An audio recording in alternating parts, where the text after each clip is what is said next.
I am Clifford Wentworth, 70 years old, and somehow still processing the betrayal my own flesh and blood inflicted on me. As the founder of a commercial real estate empire, I gave them everything, but I always maintained my boundaries. Last month on my 70th birthday, I called my son to grab a simple dinner. He claimed he was drowning in work. Between sips of my solitary bourbon at the city's most exclusive steakhouse, I looked across the dining room and saw him. He was laughing, toasting champagne with his wife and her mother. They thought I was just a clueless old man waiting to die. I simply walked over and snapped his corporate credit card in half right on their table. That night, I logged into my secure servers, locked down my assets, and initiated a plan that would leave them with $15 million in toxic federal debt. The ringing of the phone cut through my quiet, empty office like a blade. 6 o'clock on a Tuesday evening. Not just any Tuesday, my 70th birthday. I was seated behind my heavy mahogany desk at Wentworth Holdings, gazing out over a city skyline I'd spent 4 decades helping to shape. I lifted the receiver and dialed my son, Gavin. 36 years old, my vice president, the only family I truly had left. The line rang 3 times before he finally answered. Beneath his voice, I caught the faint, deliberate rustle of papers, the practiced sound of a man performing busyness for an audience of one.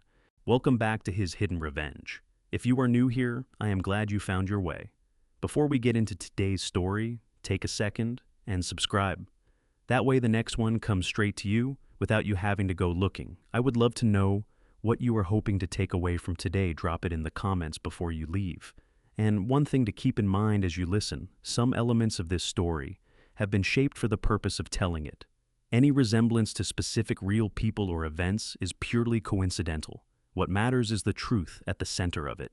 Gavin, I said, keeping my voice easy.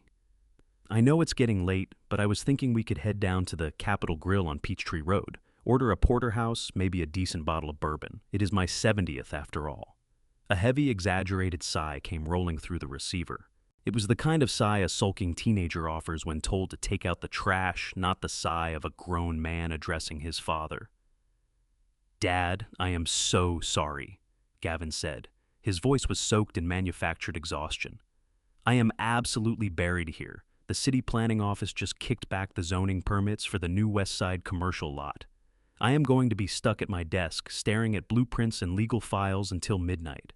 I cannot leave the office right now. I leaned back in my leather chair. A hollow ache settled in my chest, the quiet, particular disappointment that only a parent can truly know. But alongside it came a surge of misguided pride. I had built this real estate empire from absolute scratch. In the 1980s, I slept in the cab of my rusted pickup truck for 3 years, eating cold canned beans, pouring concrete by day, and studying local property laws by night with a flashlight. I built Wentworth Holdings so my son would never have to know what hunger felt like. If he was working late to protect our legacy, I could not fault him for it. I understand, son, I replied smoothly, swallowing the disappointment whole. The business comes first. Keep those permits moving. Don't burn yourself out. We'll celebrate next week. Thanks, Dad. You were the best. I will make it up to you. I promise. Happy birthday. The line went dead. I sat in the stillness of my office for a long time. 70 years old. It is a strange milestone. You expect to be surrounded by noise, by family, by some living proof of the life you have built. Instead, I had the hum of the air conditioning and the distant wail of sirens rising from the city below. I decided I was not going to eat a frozen dinner on my 70th birthday. I pulled on my overcoat, rode the private elevator down to the parking garage, and got into my car. As I moved through the lit-up downtown streets, my mind drifted to Gavin's childhood. I thought about the little league games I had missed because I was on the phone negotiating bank loans to keep the company alive. I remembered the guilt that gnawed at me every time business called me away. I had overcompensated. I could see that clearly now. I handed him the brand new cars, the debt-free college education, the immediate executive title at my firm. I wanted to be the generous father, the man who smoothed every rough edge, removed every obstacle. I told myself I was protecting him. What I had actually done was shield him from the very struggle that forges character. The result stood before me now in the form of a 36-year-old man who could lie without flinching to his father on his birthday. The valet took my keys with a respectful nod when I pulled up to the steakhouse. It was the kind of place where everyone knew my name, where I had sealed million-dollar deals over dry-aged steaks. I pushed through the heavy glass doors into the warm, low-lit dining room. The scent of roasted garlic, seared meat, and expensive red wine hung thick in the air. Low blues played over the speakers, weaving through the quiet murmur of wealthy patrons settled into their evening. The maitre d' came toward me immediately, a warm, professional smile in place. "Mr. Wentworth, a very happy birthday to you, sir. Will you be joining the rest of your party?" I stopped. "My party—" "Yes, sir," he said, gesturing toward the back of the dining room. "Your son arrived about 30 minutes ago with his guests. We put them at the center VIP booth, just as he requested." A cold chill moved through me. Not the chill of the night air, the sudden sharp drop that comes when your reality cracks open. I did not ask the maitre d' to lead the way. I simply nodded and moved slowly through the dining room, each step heavier than the one before. I threaded past waiters balancing silver trays and tables of laughing couples. Then I heard a loud, booming laugh I recognized immediately. Gavin. I stopped behind a wide decorative pillar and looked toward the VIP booth. My son was not buried under zoning permits. He was not staring at blueprints. He was settled into a plush leather booth in a perfectly tailored suit, looking more at ease than I had seen him in months. Pressed against his shoulder was his wife Renee, a crystal flute of vintage champagne held loosely in her hand.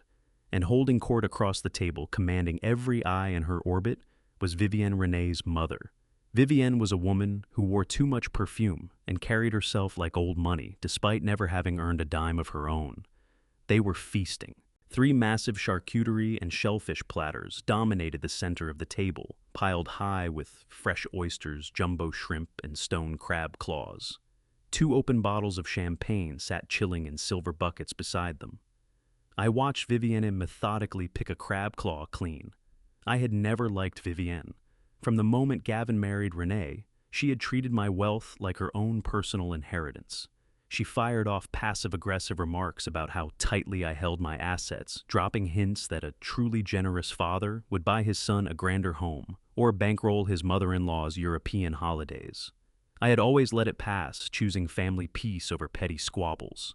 But watching her laugh with a full mouth made my blood run hot. Renee, too, was showing me something new. In my presence, she played the composed, respectful daughter-in-law. Here, leaning into Gavin's side, her eyes were sharp, calculating, and utterly indifferent. I stood in the shadows, frozen by the sheer audacity of the deception. My son had seen his father's name on the screen on his 70th birthday, and chosen to lie straight-faced so he could drink champagne with his mother-in-law. "Oh, Gavin, you are too good to us," I heard Vivienne announce, her voice slicing clean through the music. "This place is magnificent, and on a Tuesday, no less." "Only the best for my girls," Gavin replied easily, raising his glass to meet theirs. "We deserve a break. The office has been exhausting." Renee giggled, tilting her glass. "Are you sure your dad is not going to notice you slipped away? You know how obsessive he gets about his precious schedules." I held my breath, waiting for my son to push back, waiting for even a flicker of loyalty toward the man who had funded every comfort in his life. Gavin just scoffed and rolled his eyes. "Please, my dad is a clueless old man. He is so focused on his golf swing and his retirement plans that he has no idea what happens outside his own office anymore." He swallowed the excuse about the zoning permits without a second thought. "He is completely out of the loop." The 3 of them erupted in laughter, a cruel, mocking sound that landed harder than any physical blow. I did not feel sadness. The hollow ache dissolved on the spot, replaced by a burning, razor-sharp clarity. I had spent 40 years navigating corporate sharks, backstabbers, and hostile takeovers. I knew exactly what predators looked like. I simply never expected to find 3 of them in a restaurant booth feeding off my money and laughing at my name. I did not turn around. I did not go home to grieve. I stepped out from behind the pillar and walked directly toward their table. The low blues kept playing, but the only sound that registered was the steady, measured strike of my own leather shoes against the hardwood floor. They were about to learn that this clueless old man was the one who built the cage they were sitting in. I did not rush. A man who has spent 40 years navigating the treacherous currents of commercial real estate understands the value of pacing. You never run toward a crisis, you walk into it, owning every inch of ground beneath your feet. As I closed the distance to the center VIP booth, the 3 of them remained entirely blind to my approach. Vivienne was holding court, waving a silver oyster fork through the air. Mid-story, her diamond-laden fingers glinting stones that my son's paycheck had almost certainly funded. Renee was laughing, her head thrown back, hair catching the warm, ambient light. And Gavin, my own flesh and blood, the boy I had carried on my shoulders and raised an empire for, sat there with a smug, easy grin, tilting another pour of vintage champagne into his mother-in-law's glass. I stopped exactly 2 FT from the edge of their table. I simply stood there, letting my shadow fall across the crisp white linen. Gavin was the first to notice. The smile locked on his face, his eyes going wide as though something solid had materialized out of thin air. The crystal champagne flute in his hand tilted slightly, bleeding a few drops of the expensive golden liquid onto his cuff. He choked on his own breath. Renee followed his gaze. Her laughter died so abruptly it was as if a switch had been thrown. She pressed herself back against the leather booth, eyes shuttling between me and her husband in undisguised panic. Vivian was the last to grasp that the evening was over. She lowered her oyster fork mouth, still half parted, the arrogant gleam in her eyes giving way to a wide, startled stare. For 10 agonizing seconds, no one spoke. The tables around us carried on their lively conversations, entirely oblivious to the silent storm that had just descended on this booth. When Gavin finally managed barely above a whisper, every trace of the bravado he had displayed moments ago was gone. He swallowed hard, his throat working. "What are you doing here?" "It is my 70th birthday, Gavin," I said, steady, calm, completely stripped of warmth. "I decided to treat myself to a good steak. Since you told me you were buried under a mountain of zoning permits, I assumed I would be eating alone." Imagine my surprise finding my hard-working vice president right here at the center of the dining room. The lie spilled out of him before he could think to catch it, the desperate, scrambling lie of a man with nowhere left to run. "Dad, wait. It is not what it looks like. We are entertaining a client. Vivienne has a friend who is a major architectural consultant. She is just helping me pitch some preliminary design ideas for the new West Side commercial lot. I was going to walk you through the entire portfolio tomorrow morning. I swear we are working." I looked at the table. No blueprints, no legal pads, no sketches of any kind. What sat before me was a towering ruin of cracked crab legs, emptied lobster shells, and half-eaten caviar. "Working," I repeated quietly. Renee moved to intervene, her voice artificially honeyed, reaching for whatever angle might still salvage the moment. "Clifford, please, we truly did not want to pull you away on your special day. Gavin was just trying to handle the heavy lifting so you could relax. Why don't you pull up a chair? Let us buy you a drink to celebrate." I did not acknowledge her. My attention had already landed on the one piece of paper on the entire table. Resting on a small silver tray beside Vivienne's plate was the itemized bill. Even from 2 FT away, the total printed in bold at the bottom was impossible to overlook. $3,500, and sitting squarely on top of that receipt, catching the chandelier light, was a heavy matte black metal card, the Wentworth Holdings corporate credit card. My chest tightened, not from grief, from a visceral bone-deep anger that dragged me backward through the time. I stared at that card and the steakhouse fell away. I was 32 years old again. A freezing November night, 1983. I was sleeping in the cab of a battered Ford pickup on a muddy construction site because I could not cover rent and still make payroll for my 3 laborers. I remembered waking in the dark, shivering, my hands cracked and bleeding from mixing concrete in the biting cold. I remembered washing my face in the frigid water of a gas station sink before walking into bank after bank, begging loan officers to take a chance on my first commercial project. I remembered missing meals, missing sleep, missing the basic comforts most people take for granted, pouring every drop of sweat, blood, and will I possessed into laying the foundation of a company that would carry my name. I endured a decade of punishing, backbreaking poverty so that Wentworth Holdings would mean something, so it would command respect, so my family would never have to shiver in the cold. And now my son was spending the fruit of that lifelong sacrifice on $3,000 shellfish platters for a woman who despised me while laughing about what a clueless old man I had become. I reached out slowly. Neither Gavin nor Renee dared move.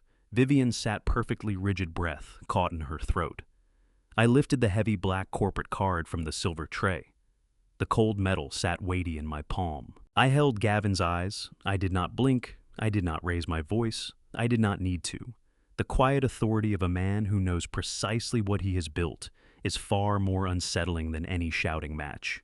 Dad, Gavin said, his voice beginning to waver. Please let us step outside and talk about this. People are starting to stare. He was right. The tension had begun pulling the attention of nearby tables. Conversations had lowered, and curious eyes were drifting our way. You should have been reviewing zoning permits, son, I said softly, gripping both edges of the card. You should have been protecting the legacy I handed you on a silver platter. I applied pressure. The heavy titanium resisted for just a fraction of a second before it gave. With a sharp, clean crack, the card snapped in two. Renee gasped. Gavin flinched back. Vivienne went pale. I dropped the broken halves directly onto Vivienne's plate. Well, happy birthday to me, I said. Pay for it yourself, son. I turned and walked out, leaving them there. The cool night air hit me as the heavy doors of the steakhouse swung shut at my back. The drive home was a blur of neon and dark asphalt. My hands gripped the leather steering wheel so tightly my knuckles physically ached, but that discomfort was nothing against the cold clarity that was settling into my bones. The adrenaline from the restaurant was already draining away, leaving in its place a chilling, absolute stillness. I pulled through the wrought iron gates of my property gravel, crunching beneath my tires, and stopped in front of the sprawling stone mansion. The house sat entirely dark, a monument to everything I had built, a fortress raised to shelter my family from a hard world. Tonight it felt hollow as an empty vault. I unlocked the front door and crossed the grand foyer, my footsteps ringing off the marble. I left the main lights off. I went straight to my private study, pulled the heavy oak door shut behind me, and crossed to the mahogany bar cart. I lifted the crystal decanter and poured 2 fingers of neat rye whiskey. I held the glass up to the moonlight, pressing through the window, but I did not drink. My mind was already moving, dissecting every expression I had just witnessed at that table. Gavin had not simply lied to me. He had lied with the polished, frictionless ease of a man who had done it countless times before. The heat of snapping that corporate card was cooling fast, and the analytical part of my mind, the part that had evaluated commercial real estate acquisitions without mercy for 4 decades, took complete control. I settled into my wingback chair and set the glass on the desk. This was not about a missed birthday. It was not even about the $3,500 dropped on fresh oysters and vintage champagne. Those were symptoms. The actual disease was the staggering entitlement I had watched play out at that table. Vivienne had been gorging herself at my expense without a moment's discomfort, treating my son like her private line of credit. And Renee had laughed while Gavin called me a clueless old man too fixated on golf to notice what was unfolding inside his own company. That last part was the piece that coiled something hard and cold in my gut. Gavin believed I was blind. He genuinely believed that, because I had stepped back to let him manage the daily operations of Wentworth Holdings, I had lost my sharpness. If he felt comfortable enough to run a high-limit corporate card through a lavish family dinner, knowing full well that accounting processed every receipt, every Friday, it meant he was no longer concerned about oversight. It meant he had cut the oversight out entirely. A man does not begin by stealing thousands of dollars in front of an audience. He starts small. He tests the fences. Only once he is certain the alarms have been disconnected does he grow bold enough to throw a feast in the middle of the city. I looked around the study at the framed architectural renderings of my first commercial office park, at the battered orange safety vest I kept folded on a shelf, as a reminder of exactly where I had come from. I had spent 40 years making certain that no outside force could ever strip a single brick from my empire. Now the thief had the keys to the front door. I did not sleep a single minute that night. I sat in the dark, watching shadows stretch and shift across the Turkish kilim rug. As the early morning hours ground past, I traced the pattern of my son's recent behavior, the sudden unannounced meetings with contractors. I had never vetted the times I had asked to review the quarterly expenditure reports, only for Gavin to wave me off, claiming he was still pulling the numbers together for a cleaner presentation. I had given him every benefit of the doubt. I had let a father's pride completely override the survival instincts of a chief executive. I had trained him to manage vast properties, negotiate complex leases, and oversee massive construction budgets. I had placed immense financial power in his hands, trusting that his moral compass was as solid as the steel beams holding up our buildings. That trust was the single greatest liability of my entire career. By the time the first pale light of morning broke across the horizon in shades of orange and gray, every trace of parental grief had burned away. What remained was a cold, singular resolve. I pushed myself up from the chair, my joints stiff from the long night, and walked to my desk. I checked my phone. It was exactly 6 Uhr in the morning, too early for most of the corporate world, not too early for the man I needed to reach. I dialed the direct cell number of Sterling Faulkner. Sterling was the senior corporate attorney for Wentworth Holdings, a ruthless, razor-sharp legal mind who had stood at my side through the ugliest corporate battles of the late 90s. He picked up on the second ring, his voice crisp and immediately alert. He understood that a call from me before sunrise meant the building was on fire. I skipped the pleasantries entirely. I laid out exactly what had happened at the restaurant, the fabricated excuse, the champagne, the mockery, and the severed corporate card. Sterling listened without making a sound. When I finished, he let out a single slow, measured breath. I told him I needed a complete, unvarnished picture of my son's financial footprint inside the company. I instructed Sterling to go around the internal accounting department entirely. I wanted a forensic shadow audit run on every transaction Gavin had authorized over the last 24 months, every corporate card statement, every vendor invoice bearing his signature, every expense report he had ever submitted, pulled and examined by an outside team. Sterling cautioned me that this kind of internal investigation could set off alarms if Gavin had accomplices in the finance department. I told him to lock down server access under the cover of a routine security upgrade. Gavin was not to know a single thing until every piece of paper was in my hands. Sterling agreed, his tone shifting to something quiet and lethal. He promised a preliminary report on my desk by noon. I hung up and looked out through the glass. The city below was stirring to life, streets beginning to fill with people moving toward their day. None of them had any idea that high above them an empire was about to be purged. I tipped the rye whiskey slowly down the drain. I no longer needed anything to dull the edges. I needed clarity, clean, absolute, and unbroken. The trap was set, quietly, permanently. The morning sun crept across my desk, throwing long, hard shadows that matched the coldness sitting in my chest. I had been in the office since 6 hours, waiting for the performance I knew was coming. Gavin arrived at 9:15. 2 soft knocks, then the heavy oak door swung open. He looked the part. I had to grant him that. He was wearing the same suit from the night before, slightly creased, now collar, unbuttoned tie, loosened. His eyes carried a carefully assembled weight, the look of a man who had supposedly spent the night in a war with local zoning boards. He came in holding 2 cups of black coffee and set one in front of me. He sighed, pressing his fingers to the bridge of his nose, the perfect picture of an exhausted son doing his level best. "Morning, Dad," he said, his voice thick with convincing fatigue. "Brought you your favorite roast from that place down the block. I know I'm probably the last person you want to see right now." I looked at the coffee. A nice touch, exactly the kind of prop a guilty conscience reaches for when it needs to buy a little forgiveness. "Good morning, Gavin," I replied, keeping my voice perfectly level. "I assume the permits kept you longer than expected." He dropped into one of the leather guest chairs across from my desk and released a long, heavy breath. "Dad, I need to apologize to you. I did not spend the night fighting the city planning office. I lied to you, and I am so deeply sorry." I leaned back, folding my hands in my lap. "Go on." "It was Renee," he said, shaking his head with a look of manufactured despair.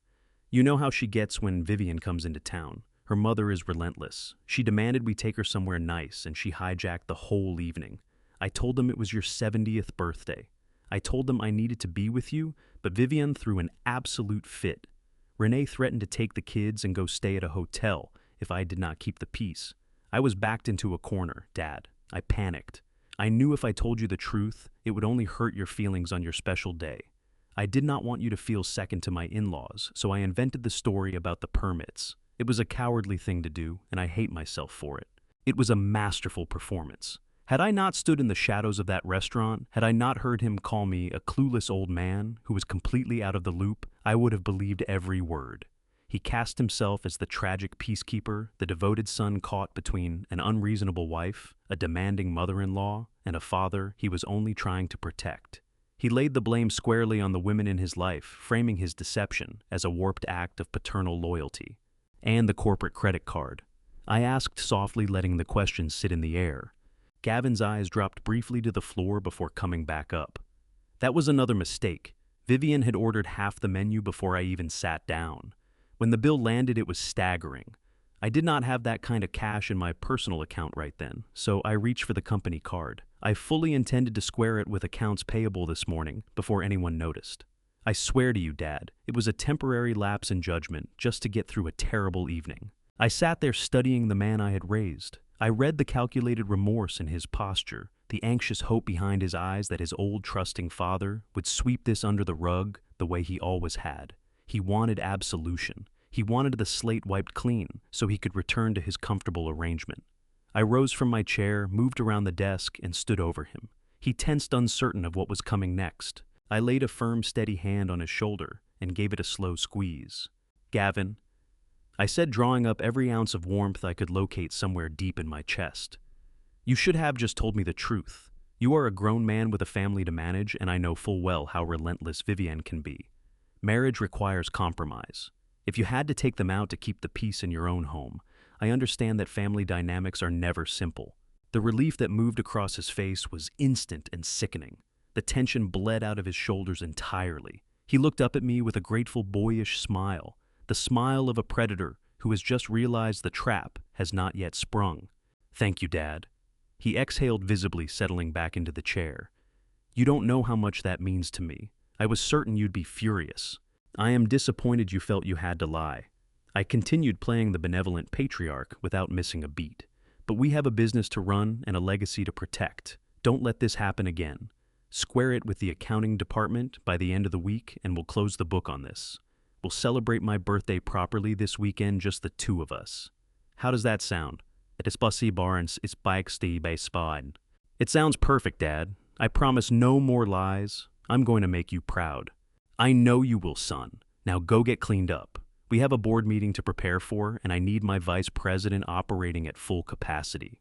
Gavin stood, buttoned his collar, and straightened his tie. His confidence was completely restored. He walked out of my office with a fresh bounce in his step, fully convinced he had once again outmaneuvered the clueless old man. I watched the heavy oak door click shut behind him. My smile dropped instantly. The warmth I had manufactured evaporated without a trace, leaving nothing but cold, precise focus. I lifted the cup of coffee he had brought and carried it across the room. I tipped the dark liquid straight into the nearest potted plant. I would not accept a peace offering bought with my own stolen money. Exactly 45 seconds after Gavin's footsteps faded down the executive hallway, a soft chime sounded from the back of my office. The private executive elevator, a direct line from the underground parking garage accessible only to me and a small circle of trusted individuals. Sterling Faulkner stepped into the room. He did not look like a man who had enjoyed a relaxed morning. His tie sat slightly crooked, his jaw was tight, and his eyes carried the grave-focused intensity of a general who has just finished reading the enemy's battle plan. Tucked under his arm was a massive bound stack of bank statements, ledger printouts, and digital transaction logs easily 6 inches thick, a wall of financial data assembled in record time. He crossed the room without a word and dropped the entire pile onto the center of my mahogany desk. It landed with a heavy, deliberate thud. "Good morning, Clifford," Sterling said, his voice stripped of any warmth. "The shadow audit you requested." I looked down at the tower of documents. "That was fast, Sterling. Did the internal systems flag anything while you were pulling the data?" "No," he replied, loosening his tie. "I used the backdoor protocols we set up last year. Gavin and the finance department have no idea these records were ever touched. As far as the system is concerned, none of this was accessed." "Good. I just finished with him. He fed me a story about an overbearing mother-in-law and a moment of weakness. He believes the matter is fully resolved." "Let him believe it," Sterling said, pulling a chair up to the desk. "Because the problem goes far beyond a single dinner. I spent the last 3 hours working through his corporate expenditure flow, and what I found is going to turn your stomach. This is considerably worse than either of us anticipated." I settled into my seat across from him, laid both hands flat on the desk, and steadied myself for whatever was coming. "Tell me exactly what my son has been doing behind my back." Sterling opened the thickest folder. He did not look at me with pity. He looked at me with the cool, clinical precision of a surgeon lining up an incision. He slid a stapled document across the polished mahogany, a summary spreadsheet itemizing Gavin's personal authorizations over the past 12 months. I stared at the figures. The $3,500 restaurant bill, the spark that had set this entire investigation in motion, sat at the very bottom of the list. Beside the other line items, that extravagant meal looked like pocket change, a rounding error in a sea of massive withdrawals. The dinner was just a symptom of a far larger disease. Sterling said, tapping his pen against the spreadsheet. Over the past year, Gavin has authorized exactly $842,000 in independent consulting and design fees. Every one of those payments has been routed to a single external vendor, a company called Lumina Design. I picked up the document. The name meant nothing to me. In commercial real estate, you know the players, the prestigious architectural firms, the heavy-hitting structural engineers, the elite environmental analysts. I had spent 4 decades personally cultivating relationships with the best in the business. Lumina Design was a ghost. It did not exist in my world. I asked Sterling for the vendor file. He handed over a thick manila envelope containing the invoices and master service agreements bearing Gavin's signature. I opened it and began to read. Building an $800 million real estate empire does not happen by accident. It happens because you learn to read the fine print. In my 30s, I could not afford expensive corporate lawyers, so I spent my evenings at a cheap kitchen table, working through municipal zoning codes and construction contracts until my eyes gave out.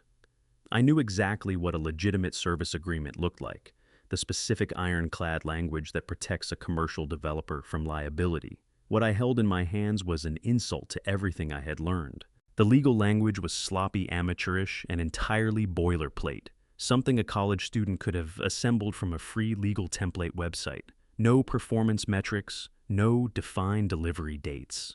The scope of work was uselessly vague phrases like aesthetic consultation, preliminary spatial conceptualization, and ambient interior styling. In the high-stakes world of commercial development, you do not pay hundreds of thousands of dollars for ambient interior styling before the concrete foundation is even poured. You pay for structural blueprints. You pay for load-bearing calculations.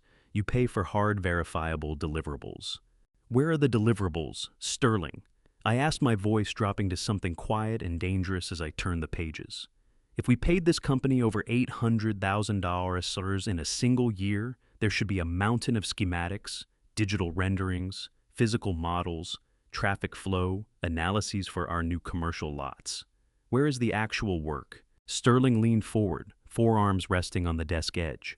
That is the most disturbing part, Clifford. There is no work. I pulled temporary access to Gavin's digital project management drives and searched every file tied to Lumina Design. No blueprints, no CAD files, no site survey reports. The only things that exist in their vendor profile are these vague invoices which Gavin personally approved and pushed through our accounts payable department every single month. I set the papers down. The truth of it moved over me in a cold, suffocating wave. My son was not merely entitled. He was not simply arrogant or careless. He was actively, deliberately stealing from the company I had clawed out of nothing. He was bleeding capital that belonged to Wentworth Holdings, funds meant to protect the jobs of my employees and the future of our legacy. He had engineered a pipeline to drain my life's work. "Have you tracked where the money is going?" I asked, staring at my son's loose signature at the bottom of a fraudulent invoice. "Who is actually receiving these wire transfers?" Sterling exhaled heavily. "I am still tracing the final destination of the capital, but I can tell you now that Lumina Design is a textbook shell company. It was incorporated in Georgia 14 months ago. No physical office address, only a registered agent and a post office box. No website, no other listed clients. The company was created for one single purpose: to bill Wentworth Holdings." I closed my eyes for a moment, letting the quiet of the office settle around us. The betrayal was so complete, it bordered on the surreal. I thought back to the exchange I had just had with Gavin, the manufactured exhaustion, the rehearsed apologies, the promise to make me proud. He had held my gaze and pledged to be a better son, knowing full well he had bled my company for nearly $1 million. He thought he was untouchable. He believed his standing as my only heir gave him blanket immunity from the rules that governed everyone else. I opened my eyes and looked at Sterling. He thought I would never check. He assumed that, because I handed him the vice presidency and stepped away from the daily operational grind, the vault had been left unguarded. Sterling nodded. "He relied on your trust, Clifford. It is the most common vulnerability in family-owned enterprises. The perpetrator counts on a parent always giving their child the benefit of the doubt. They turn your love into a blindfold. He underestimated me." I said, my voice steady and final. "He forgot how this company was built. I did not survive the recession of 1987 by going blind to the numbers. I did not stop the hostile takeover attempt in 2003 by ignoring the details.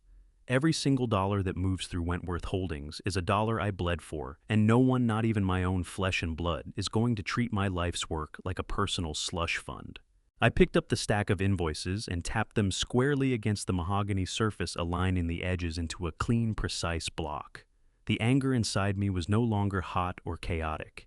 It had condensed into something freezing and exact, the surgical focus of a man preparing to remove a diseased limb before it takes the rest of the body with it.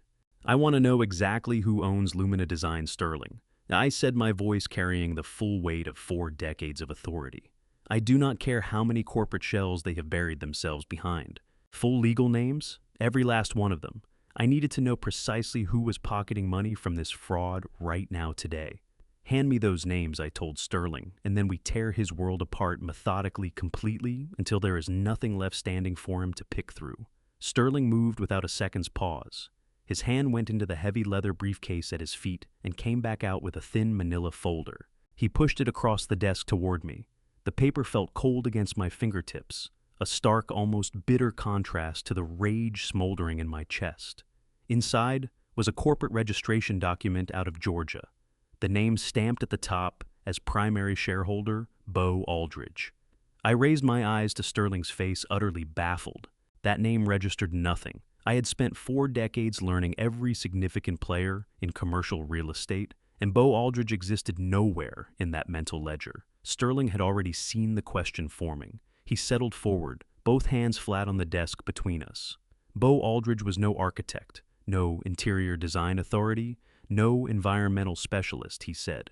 The man was a retired car salesman living out his days in an ordinary condominium in Macon. And then Sterling's voice shifted, sinking into something quieter and grimmer.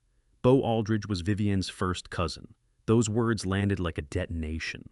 Every disconnected fragment of this scheme crashed into place at once. My son hadn't simply been cutting checks to a phony vendor. He had been methodically siphoning hundreds of thousands of dollars of my money straight into his wife's family bloodline. Sterling produced a second document, this one charting the movement of the stolen funds.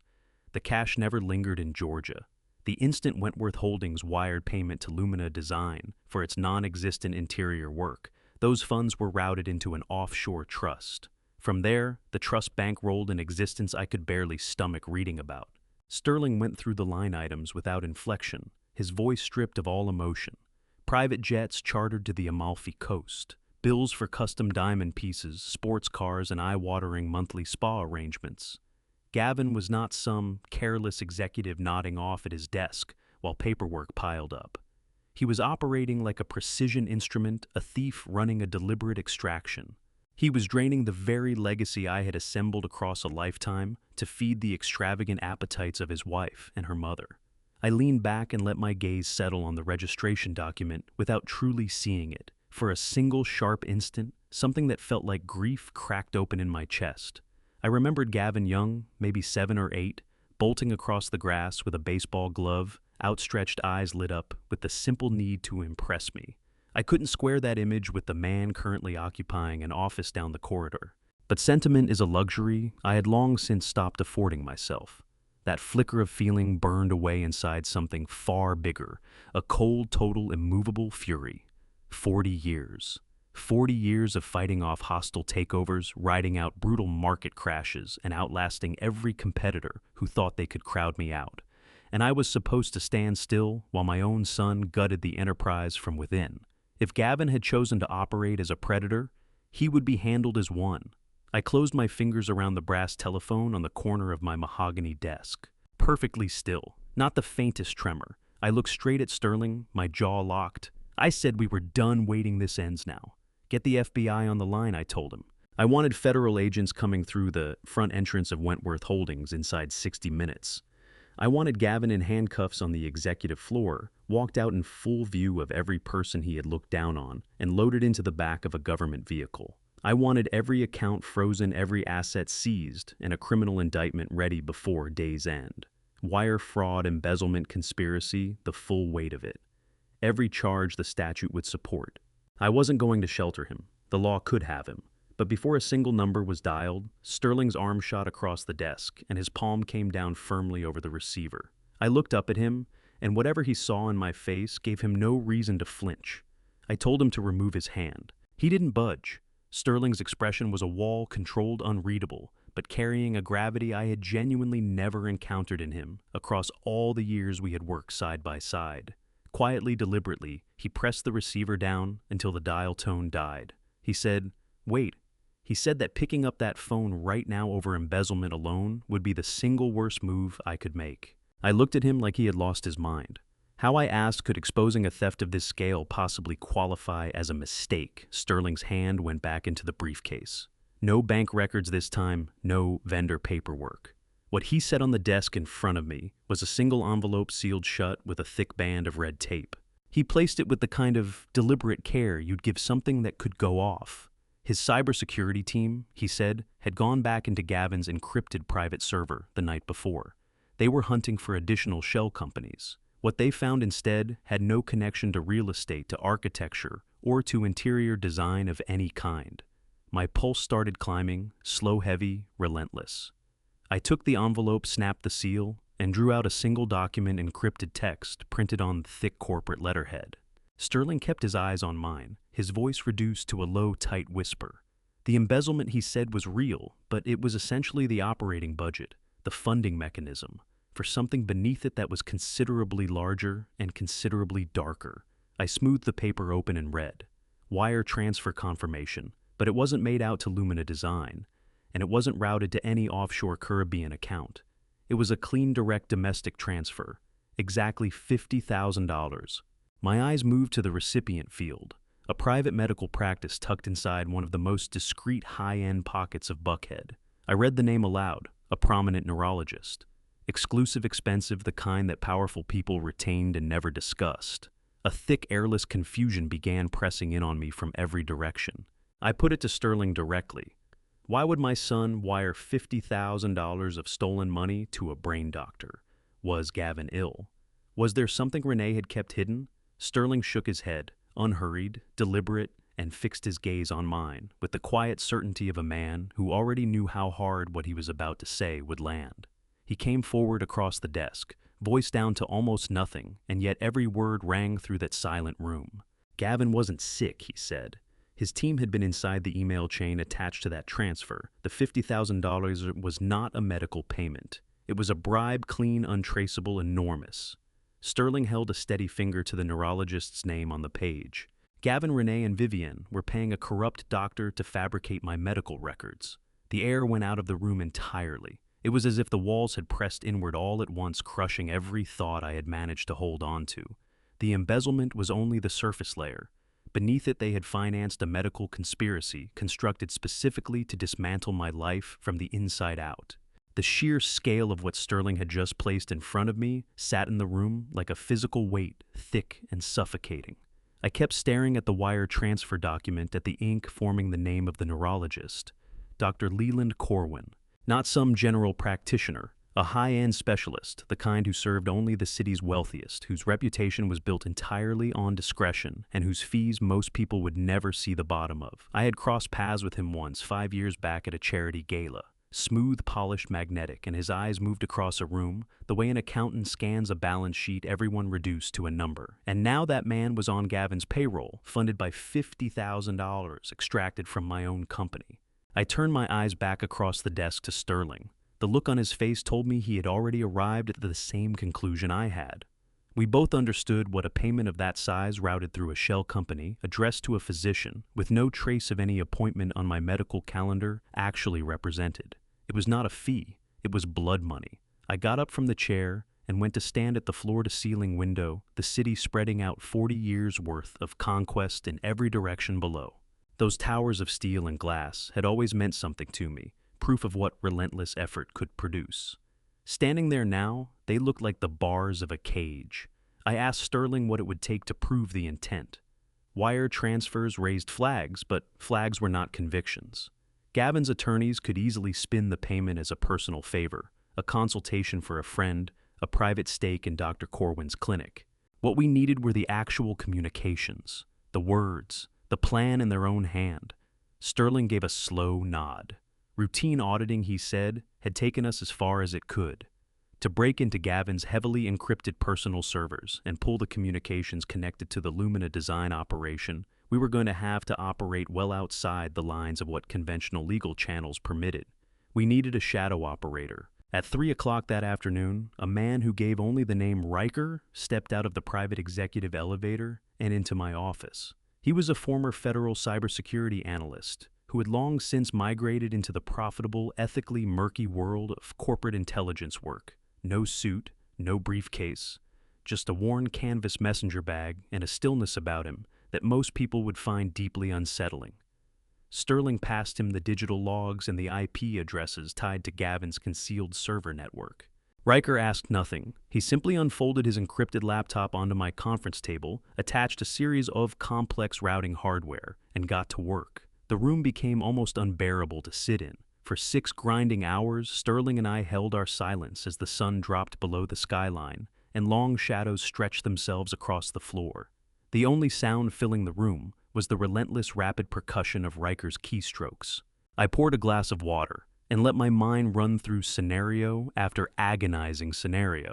I thought about Renee at every holiday table, playing the warm, devoted daughter-in-law to perfection, smiling that practice smile, while underneath it all, she was engineering my ruin. I thought about Vivian holding court in the VIP section of some restaurant, ordering expensive bottles on money she had helped steal from me. And then there was Gavin, my son, the boy I had steadied on a bicycle, the boy I had stood and applauded when he crossed the graduation stage to collect his diploma. How does a man's soul arrive at a place like that? Had the money done it, the ease and abundance of it all?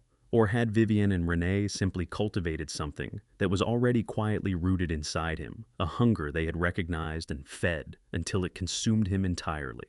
At precisely 9:15 that evening, the typing stopped. Riker pushed back from the table and pressed his palms into his eyes. He looked at Sterling first, then shifted his gaze to me. He reported that he had broken through the secondary firewalls and successfully penetrated the encrypted email archive that Gavin had used to communicate with Vivian and Dr. Corwin. He had pulled a localized cache of 53 emails along with 4 attached PDF documents. Riker threw his screen onto the large presentation monitor mounted on the wall of my office. The documents blazed to life against the darkened room, harsh and white. Sterling and I moved toward the screen, reading through the subject lines arranged in chronological order. Utterly unremarkable on the surface, architectural consults, estate planning, updates, but the contents behind those labels were devastating. Sterling opened the earliest thread dated 3 months prior. Vivian had started it. She was laying out explicit instructions for Gavin on how to approach Dr. Corwin with the financial arrangement. Corwin, she wrote, was carrying a serious gambling debt and was hungry for money that couldn't be traced back to him. What followed was a methodical, ice-cold negotiation mapped out across subsequent messages. Gavin offered Dr. Corwin $50,000 upfront channeled through the Lumina Design Shell Company, with another $200,000 waiting on the other end once the final objective was complete. Then Riker opened the first of the encrypted PDF attachments. It was a detailed medical dossier. My name, my date of birth, and my personal identification numbers were printed in bold across the top of the first page. I read the diagnostic summary and felt something inside me go cold with horror. The document was a masterwork of fabrication, a psychiatric and neurological evaluation built entirely out of lies. According to its pages, I had been deteriorating cognitively for well over a year, gripped by severe and accelerating decline. Fictitious episodes of memory failure, invented accounts of violent behavioral outbursts, manufactured evidence of an inability to comprehend basic financial matters. Dr. Leland Corwin had leveraged every ounce of his medical standing to formally and legally diagnose me with aggressive early-onset Alzheimer's disease. He had doctored brain scan results, invented cognitive assessment scores, and affixed his official seal to a document that declared me wholly incompetent, unfit to run my company, manage my wealth, or govern my own life. The calculated malice of it pulled the breath from my body. The embezzlement felt almost trivial by comparison.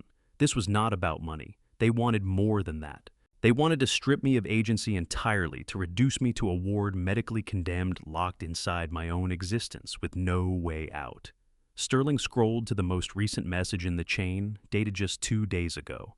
It had been sent by Renee. She was confirming receipt of the fully executed medical documents from Dr. Corwin. The message was brief, frigid, and saturated with a barely contained sense of triumph. She wrote to Gavin and Vivienne, confirming that the doctor had come through with the final paperwork. She said the trap was perfectly set and that there was every reason to celebrate. The last piece of the puzzle drove itself home with the force of a physical blow. I was thrown back to the memory of my 70th birthday at the Capitol Grill on Peachtree Road. The 3 massive charcuterie and shellfish platters, the fresh oysters, jumbo shrimp, and stone crab claws, the laughter, the sound of crystal flutes meeting in a toast. They had not been celebrating a real estate deal. They had not been toasting a successful design pitch. They were marking the completion of the falsified medical documents. They were raising their glasses over the signed, sealed instrument of my psychological destruction. While I had been in this very office telling myself my son was staying late out of dedication to what we had built together, he was instead lifting a glass to my obliteration.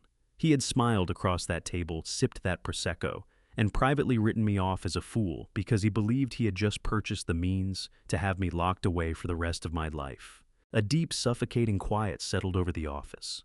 Even Riker, a man who had spent his career wading through the worst that corporate treachery produces, looked genuinely unsettled by what the screen in front of us revealed.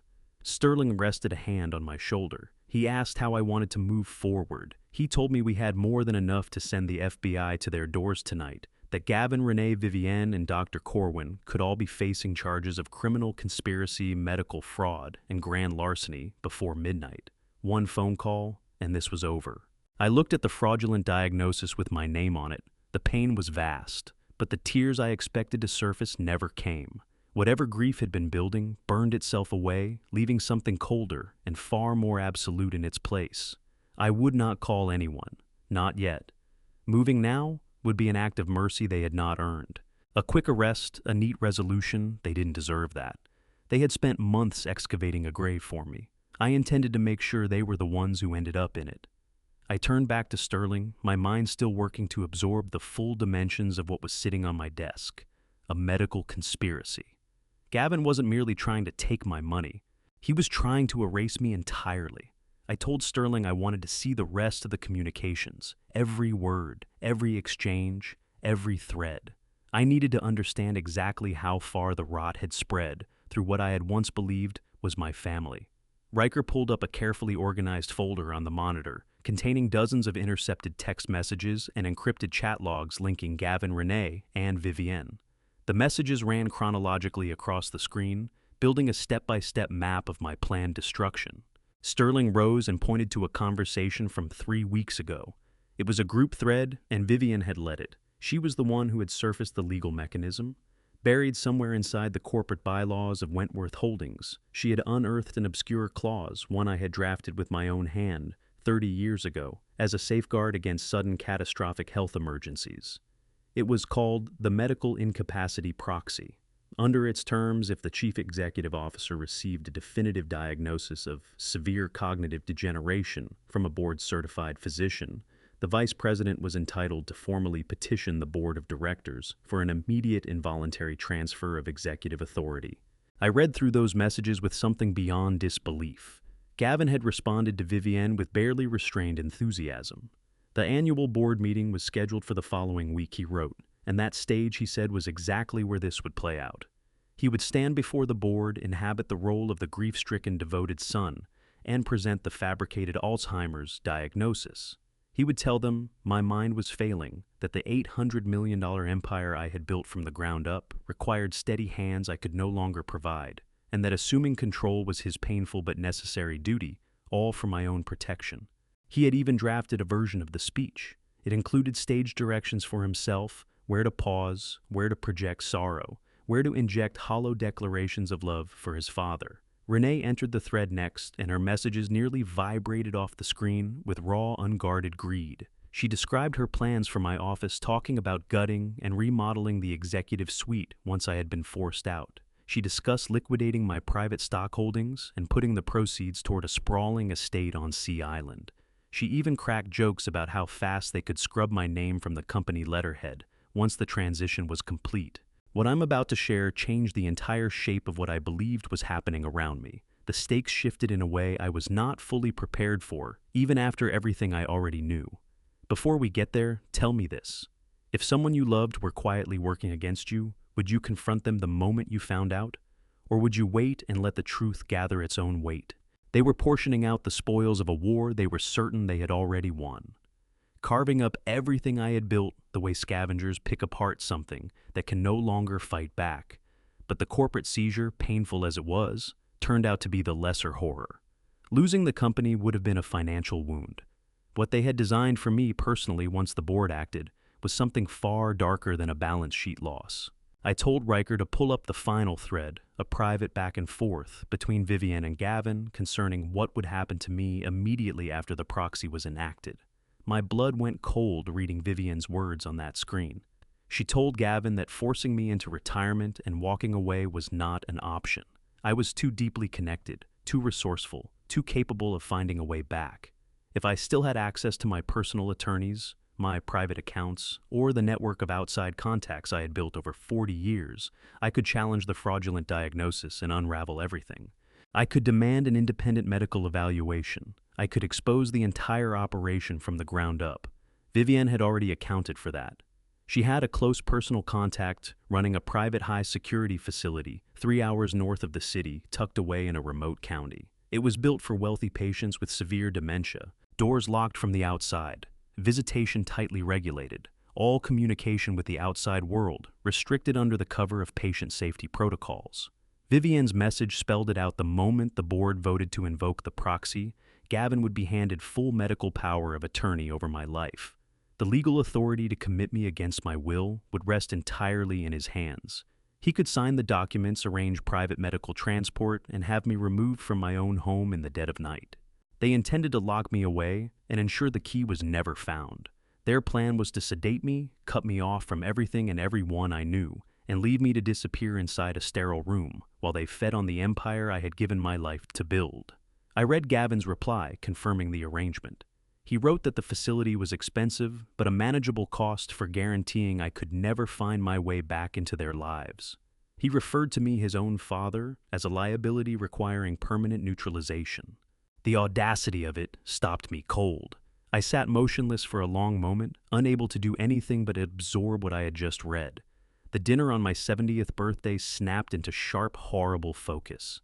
That evening had not been merely a celebration of forged paperwork. It was a victory dinner. They were toasting the end of my life as a free man, lifting their glasses to the day they planned to have me put away.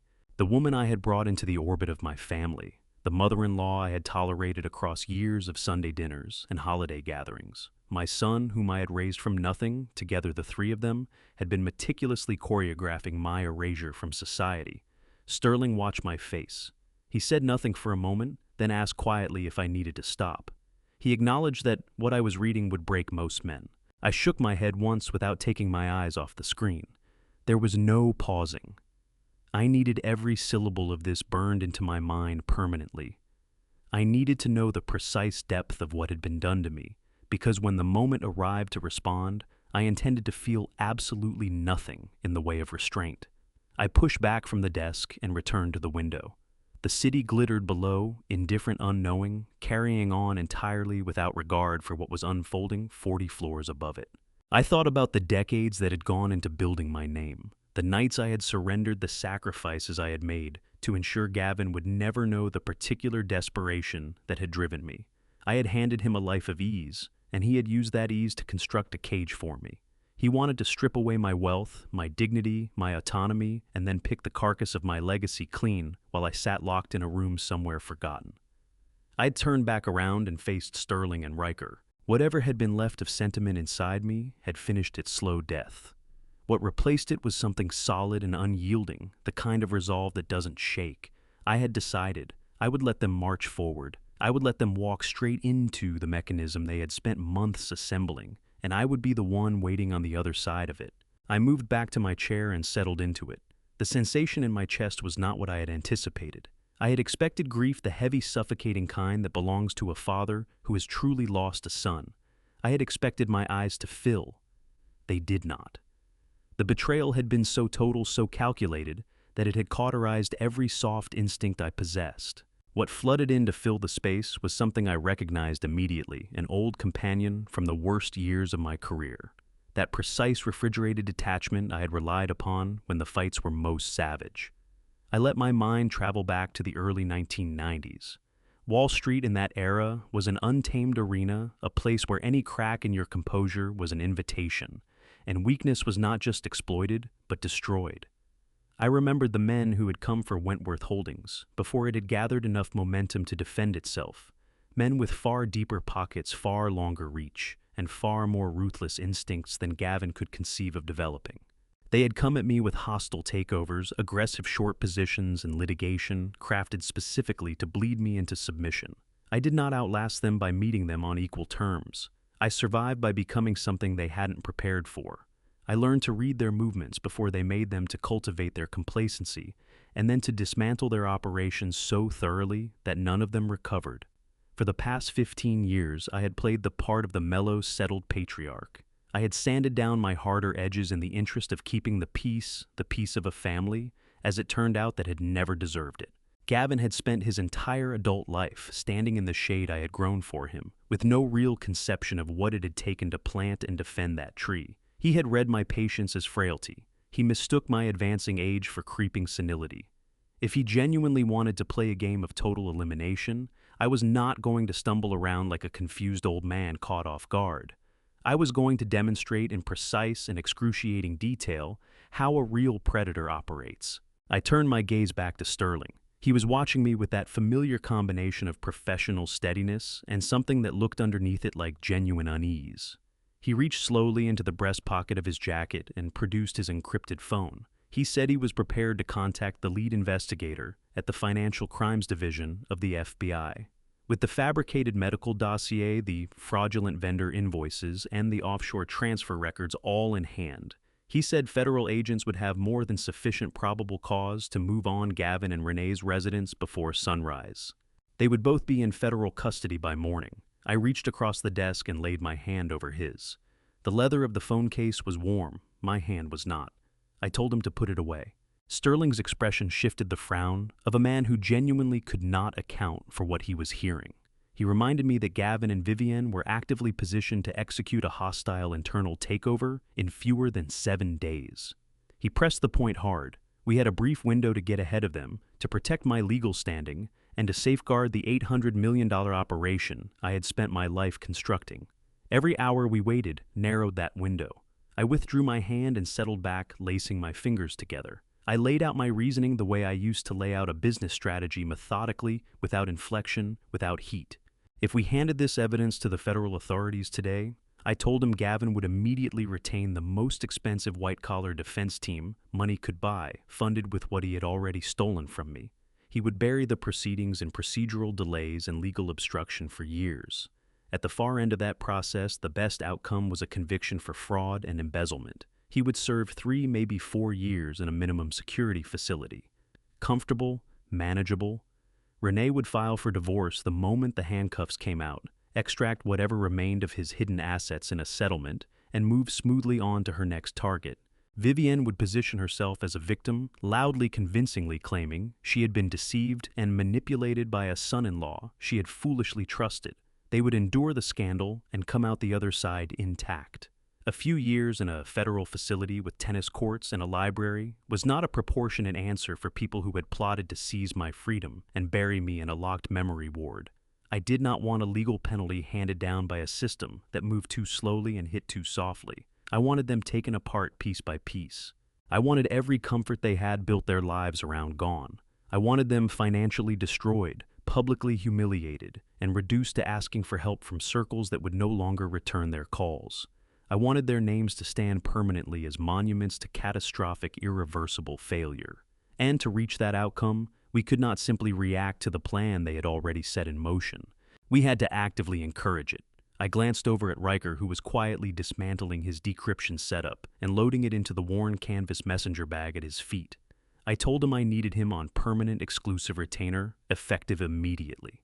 His assignment established a continuous undetected surveillance feed across all of Gavin's personal devices, Vivienne's encrypted channels, and Dr. Corwin's private medical server. I needed to know every move they were planning before the thought had fully formed. Then I turned back to Sterling. I told him we were abandoning the obvious path entirely and switching to something else. I called it the senile prey protocol. Sterling leaned forward, elbows on knees, eyes sharpened with that particular brand of grim focus I had come to rely on. I walked him through the mechanics. We were going to hand Gavin precisely what he had been counting on. We were going to let him believe his scheme was executing without a flaw. For the next 7 days, I would inhabit the role of the declining, disoriented old man described in his fabricated medical file, and I would inhabit it completely. I would let appointments slip past me as if they hadn't existed. I would misplace financial documents in plain sight. I would let small, visible lapses of judgment surface during casual exchanges in the executive suites. We would feed his arrogance until it swelled beyond reason. We would let him stride into the board meeting at the end of the week, feeling like an untouchable sovereign. We would sit back and let him lay the falsified Alzheimer's diagnosis in front of my peers. We would let him invoke the medical incapacity proxy before the entire executive committee without interference. I needed him to commit to his betrayal fully legally and in the most public forum available, because the higher he climbed on that brittle structure of lies, the more complete the wreckage when I pulled it out from beneath him. I would personally see to it that every board member, every major investor, and every figure of consequence in this city was present to watch him fall. The following Monday morning, my performance began. I arrived at the executive suite at exactly 8:00 sharp, dressed in a tailored navy suit I had ordered, cut a fraction too large, a deliberate choice designed to make me look hollowed out. Claire, my sharp and deeply capable secretary who had managed every detail of my professional life for 2 decades, greeted me at the entrance with her usual composed warmth. I stopped at her desk and let my eyes settle on the polished silver nameplate resting next to her keyboard. I held the silence a beat too long, my brow creasing as though reaching for something just out of grasp. I asked her whether the quarterly projections from the Nashville division had come through, and I called her Susan. Claire blinked, a brief flicker of uncertainty crossing her face, before quietly correcting me and passing over the file. A small stumble unremarkable on its own, but inside the pressurized atmosphere of Wentworth Holdings, any sign of weakness moved through the building like current through wire. I was confident Gavin would have an account of it before noon. I spent the afternoon carefully eroding my own reputation for precision. During a high-level strategy session with the regional directors, I sat at the head of the long glass table and let my gaze drift blankly over the revenue charts on the screen. When Gavin rose to walk through his figures for the coming fiscal quarter, I cut across him mid-sentence. I asked him to go back over the operational costs for the 3rd time, as though his explanation had simply failed to land. I pressed my fingertips against my temples and muttered that the numbers weren't connecting for me today. Around the table, the other directors exchanged those brief, careful glances people share when they witness something uncomfortable. Gavin handled it with a polished, poisonous smoothness. He crossed to where I was seated, rested a hand on my shoulder, and repeated the figures in the unhurried, magnified tone one might use with a child, struggling to follow along. I nodded slowly, playing the grateful, weary father who appreciated his son's patience.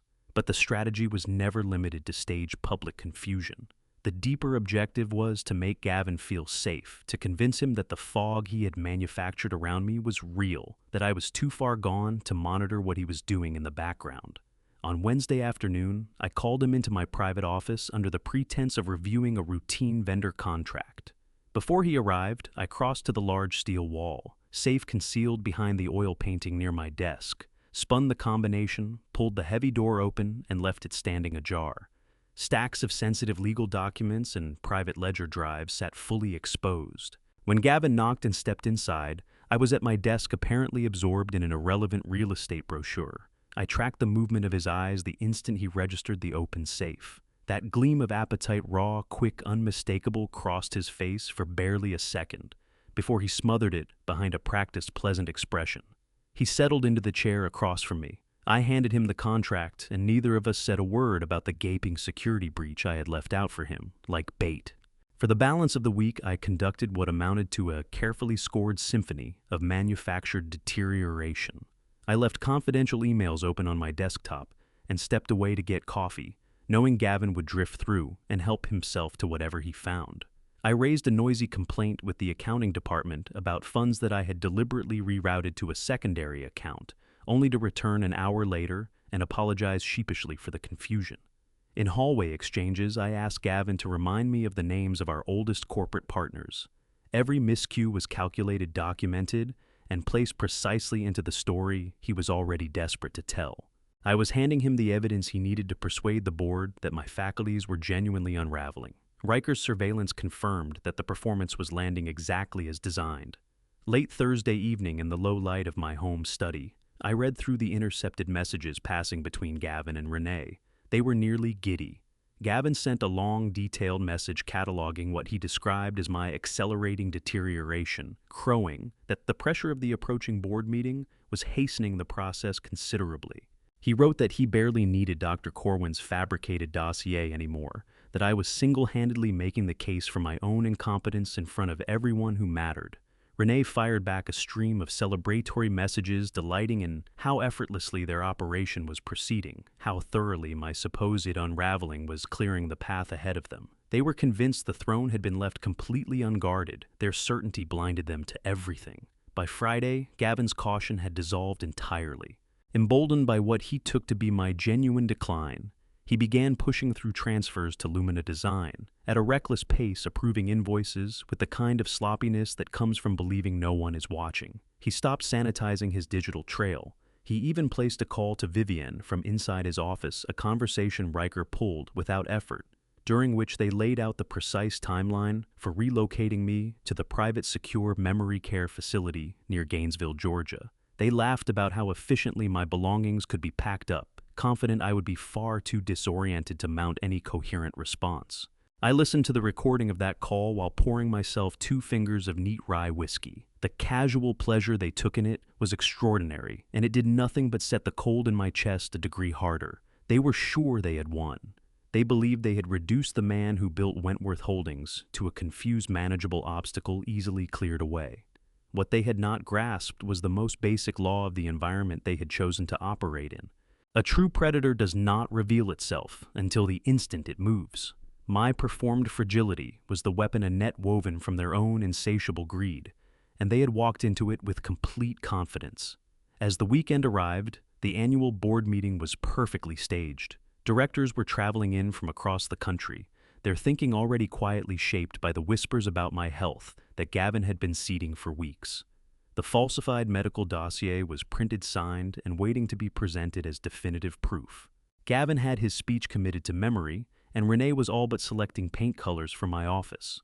They were moving toward the edge, entirely blind drunk on the certainty of a victory that did not belong to them. And I was already positioned in the dark, holding the instrument that would reduce everything they had constructed to wreckage. I spent Sunday evening going over final preparations with Sterling and Riker. Every piece of evidence was secured and accounted for. Every legal countermeasure was locked and loaded. I looked at the 2 men seated across from me and understood that what was coming in the morning would permanently alter the shape of my family. Gavin had chosen to treat my company like a game to be won. Tomorrow he would discover what it cost to drag a master player back to the table. He would fall, and he would not get back up. Monday morning came in gray and heavy, exactly the atmosphere I required. I was at the executive suite ahead of everyone else, arranging the physical details of the scene. I told Claire to keep the velvet blinds pulled shut, leaving the office wrapped in half light. I loosened my silk tie, left the collar button undone, and worked a deliberate crumple into my suit jacket to give my frame the look of a man diminished. On the corner of my mahogany desk, positioned precisely where anyone settling into the guest chair would see them. First, I set out the generic white prescription bottles. At exactly 10 $10, I pressed the intercom and asked Claire to bring in the vice president. I let a faint unsteadiness creep into my voice, a small, deliberate signal of fragility. Gavin appeared in under 3 minutes. He knocked gently, easing the door open with an expression of rehearsed concern. He had worked on it. His eyes went straight to the prescription bottles, then moved across my disheveled appearance in a single practiced sweep. Something predatory lit his face for just an instant before the mask of devoted son concern slid back into place. He moved toward the desk with the measured caution of someone approaching an animal that might startle. He said the room was darker than usual, asked if I was feeling all right, said I looked exhausted. I exhaled slowly, the kind of breath that seems to come from somewhere deeper than the lungs. I pressed deeper into the leather chair, fingers working at my temples in a slow, trembling grind. I told him to sit, said we needed to talk seriously about what lay ahead for the company and for the family. Gavin took the chair across from me, pitching forward with an eagerness he couldn't fully contain. He was nearly humming with anticipation, certain he was about to receive a surrender. I looked at him through eyes kept deliberately vague and glassy, inhabiting the role of a patriarch, worn down past the point of fighting. I told him the weekend had been hard, that I had spent hours going through files and kept losing the thread. I admitted with a quietness calibrated to suggest shame that my recall was failing in ways that frightened me. Managing the scope of what I had built, I told him, had become more than my mind could reliably carry. He said it was only natural I had given enough, and he was fully prepared to bear that weight. I let my hand drop from my temple and kept the illusion of frailty intact. I told him I knew he was ready, and that was precisely why I had called him in. I opened the top drawer and slid a thick, professionally bound portfolio across the desk toward him. I explained it was a prospectus for a substantial commercial development opportunity in the exurban corridor north of Atlanta, prime land zoned for high-end retail, alongside a luxury residential component. The acquisition price was exactly $15 million, with a projected 5-year return on investment that would make any serious investor lean forward. The kind of deal Wentworth Holdings would typically absorb without debate. But I told him I did not want the company holding this one. I wanted him to hold it personally. Gavin stared at the portfolio cover, something shifting in his face. He opened it and began moving through the executive summary, his mind visibly working to process the dimensions of what he was looking at. I leaned in, dropping my voice to a dry, conspiratorial murmur. Son, my mind isn't what it used to be. There's a highly lucrative $15 million suburban commercial land deal near Canton. I want you to buy it under your own LLC. Wentworth Holdings will guarantee the capital. Consider it your early inheritance. I watched his face as the greed and the logic collided, because he was a thief, but he wasn't entirely without calculation.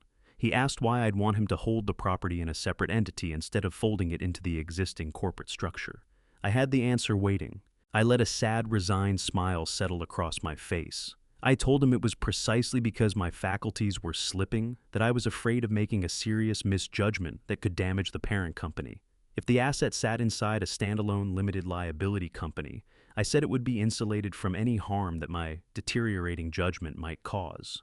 Wentworth Holdings would act as the financial guarantor for the full $15 million acquisition loan. He would not need to risk a cent of his own money. He would simply execute the purchase agreement as principal of the new entity, use our corporate backing to secure the financing, and collect the development profits when the project delivered. I addressed it as a father, trying to protect his son's interests from the wreckage of his own inevitable decline.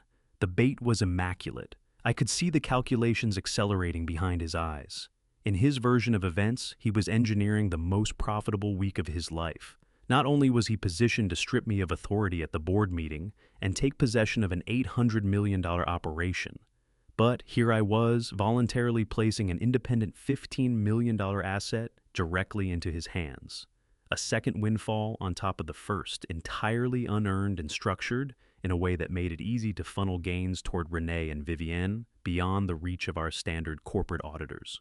Whatever caution might have remained in him dissolved completely. Gavin closed the portfolio. Color had come into his face, the particular flush of someone who believes they've won something they didn't deserve. He thanked me with exaggerated warmth, pledged to handle the acquisition with total care, and assured me I would be proud of the man he had become. I gave him a slow, weary nod and told him to contact his attorneys without delay and begin incorporating the new firm. I told him to coordinate with Sterling on drafting the formal financial guarantee from Wentworth Holdings, and that my signature would be on the documents before day's end. He got to his feet, clutching the portfolio to his chest as though it were already his. He left the office moving lightly, his whole bearing buoyant with the conviction that he had just taken everything. I heard the latch catch behind him. The instant it did, the performance ended. I sat up straight, reset my tie, smoothed my lapels. I reached across the desk and dropped the generic white prescription bottles into the waste bin. The trap was fully armed now. By accepting the terms and forming the separate corporation, Gavin had voluntarily attached himself to a significant financial obligation. He believed my guarantee was a safety net. He had no idea I was already preparing to cut it at the moment it would do the most catastrophic damage. He had swallowed the bait whole, and the hook was set so deeply there was no working it free. Riker's surveillance network performed without a flaw.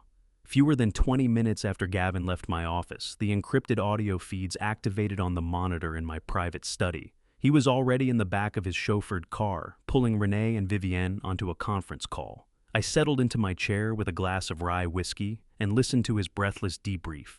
He walked them through every detail of our conversation, positioning himself as the shrewd operator who had just pried a $15 million asset out of a deteriorating old man's hands. He described my feigned confusion with open contempt, mocking the trembling hands, ridiculing what he took to be my genuine inability to track a basic corporate transaction. He laid out the suburban commercial land deal near Canton, making clear that I had offered to let him hold the asset inside an independent LLC with Wentworth Holdings serving as the financial guarantor. Renee's reaction came out sharp and shrill, barely contained elation, immediately pivoting to calculations about how the eventual profits would feed their offshore accounts. But Vivienne went quiet. When her voice finally came, it was low, deliberate, and laced with a cold, predatory intelligence. She told Gavin to stop celebrating and start thinking clearly. She worked through my offer with the practiced skepticism of someone who had spent a lifetime operating in bad faith. If Wentworth Holdings was the formal guarantor on a $15 million loan, she pointed out the board of directors would require a full review of the transaction, regular audits oversight of the development, and almost certainly a claim on a meaningful portion of the final returns as the price of assuming that financial exposure. My so-called senility might be real, Vivienne acknowledged, but the rest of the executive committee was still sharp, and inviting them into this deal created serious exposure.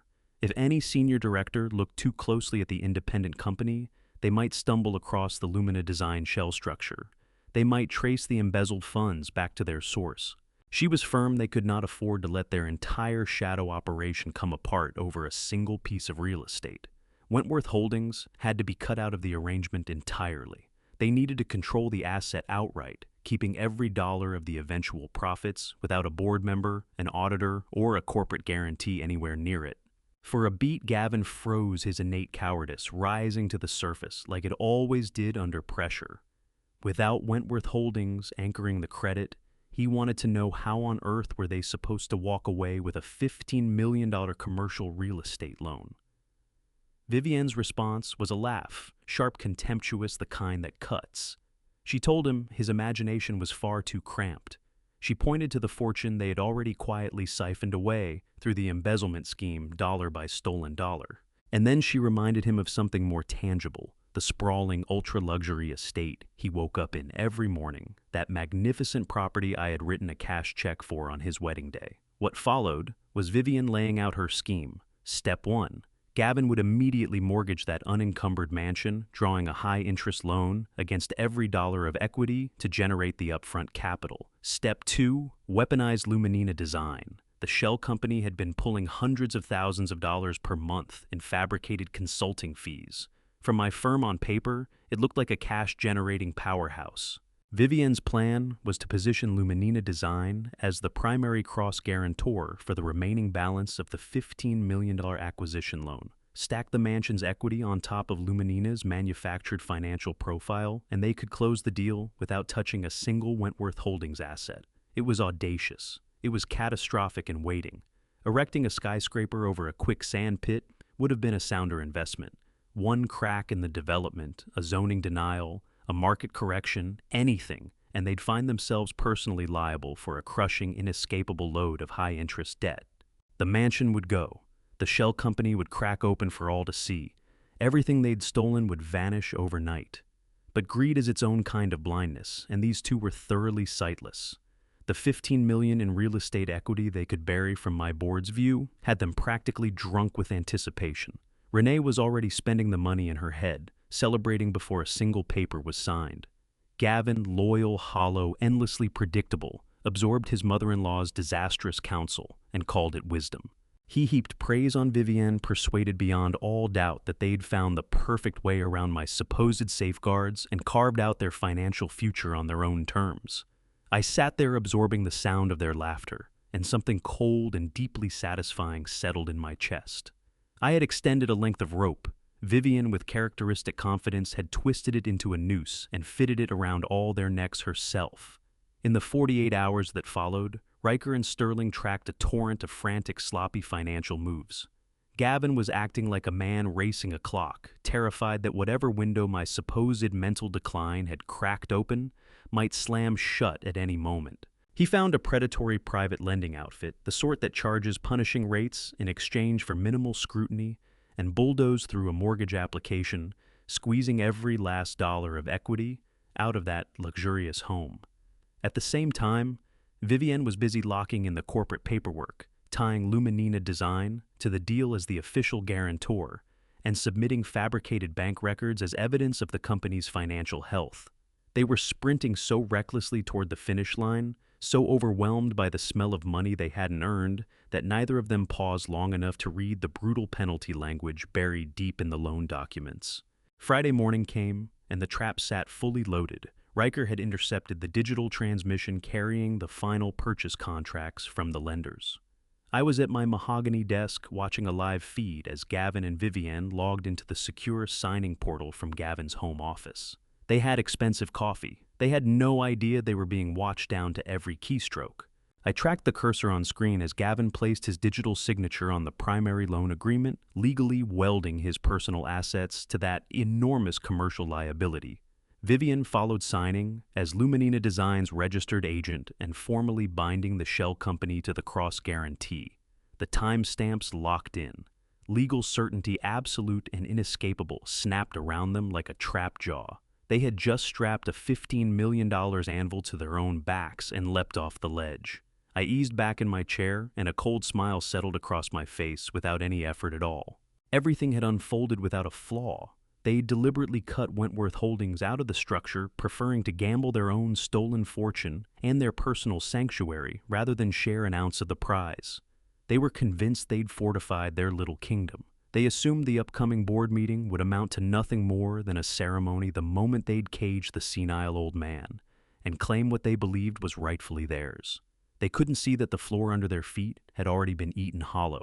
I got Sterling on the phone, confirmed the signatures were in, and told him to have the final phase of our operation ready to go by Monday morning. Decades of calculated patience had reached their end. The lever was finally within reach, and I intended to pull it and watch them plummet into the void of their own making. Monday arrived wrapped in a biting cold stillness that suited the mood inside my study perfectly. I'd summoned Sterling to my home well before first light, long before the sun had any business being above the horizon. What we needed to discuss required complete privacy walls between us and the corporate building walls between us and my son's watchful suspicion. Sterling was at my door at exactly $5, the heavy leather briefcase in hand, familiar as always. His face carried the weight of exhaustion, but behind his eyes there lived something else, a hard, precise gleam of satisfaction earned through professional execution. He settled into the leather armchair across from my desk and took the black coffee I set in front of him. He let the silence hold for a moment. Then he opened the case, drew out a thick dossier bound in red government folders, and rested it on the table between us. "It's done," Sterling said, his voice pitched low, even, and absolute. The county registrar processed the deeds at midnight. Gavin and Vivienne now hold sole, unchallenged legal title to the suburban commercial parcel near Canton. I eased back, lifted the coffee to my lips, and took a slow pull. It was scalding, but I barely registered it. Walk me through the financial structure. Executed precisely as they engineered it, Sterling confirmed, fueled start to finish by their own unmitigated greed. Gavin holds the primary deed through his newly formed LLC. The acquisition was financed entirely by the high-interest private mortgage he pulled against his residential estate, Luminina Design. Vivian's fraudulent shell is recorded as the primary cross-guarantor. Wentworth Holdings has been cleanly and completely severed from the transaction. They yanked our corporate guarantee provisions themselves in their stampede to wall off every dollar of the supposed profit. I nodded slowly, the cold satisfaction deepening into something almost quiet. "Pull out the environmental report, Sterling." He lifted the red folder and drew out a heavily redacted federal document, sliding it deliberately across the desk toward me. an environmental protection agency geological survey. To anyone without the right background or to an arrogant amateur operating on blind assumption. The way my son had been operating the $15 million parcel near Canton read like a pure opportunity. Prime location, hugging major transit corridors, affluent neighborhoods, wrapping around it a site that seemed purpose-built for a high-end retail and residential development. But Gavin had been so thoroughly mesmerized by the bait I dangled so frantic to grab the prize before my supposed faculties gave out completely that he never once hired an independent firm to test the soil. He placed his full trust in the dated surface-level survey I had carefully planted in the portfolio, the one engineered to omit every inconvenient truth about the land's past. This property, Sterling said, pressing a finger to a paragraph on the federal document, housed an unregulated chemical manufacturing operation through the 1950s. In an era before any meaningful environmental law existed, the operators discharged thousands of gallons of heavy metals, volatile organic compounds, and corrosive industrial solvents straight into the ground. When the plant was eventually demolished, they simply paved over the site and buried the contamination underneath. I studied the chemical inventory on the page, and the notation marking its current federal classification. The EPA quietly designated it a federal Superfund site exactly 3 weeks ago, Sterling said, a tight, pitiless smile pulling at the edge of his mouth. Federal mandate calls for immediate full-scale environmental remediation. The toxic plume is already migrating toward the water table. The land cannot be developed, cannot be sold, and has no recoverable value whatsoever. The elegance of it radiated through me like a current. A Superfund designation doesn't just diminish a commercial property, it obliterates it. It is a black hole with a federal seal on it. Under the law, title holder liability is instant and absolute. Whoever owns the deed owns the cleanup bill without regard to who created the contamination or when. What is the projected cost for just the first phase of the federally mandated remediation? I asked. I already knew. I simply wanted the number spoken aloud in the stillness of that room. 15 million, Sterling answered with the finality of a gavel. That is solely the opening estimate excavating and treating the contaminated soil. Federal fines, legal exposure, and the secondary protocols for decontaminating the water table aren't folded into that figure at all. And since the obligation is federally imposed, no bankruptcy filing can touch it. I laid my hand flat on the closed red folder and held it there for a moment. Gavin believed he had walked away with a $15 million asset. What he had actually done was volunteer himself for a $15 million federal liability. He had leveraged a beautiful, fully paid-off mansion to take title to a poisoned wasteland.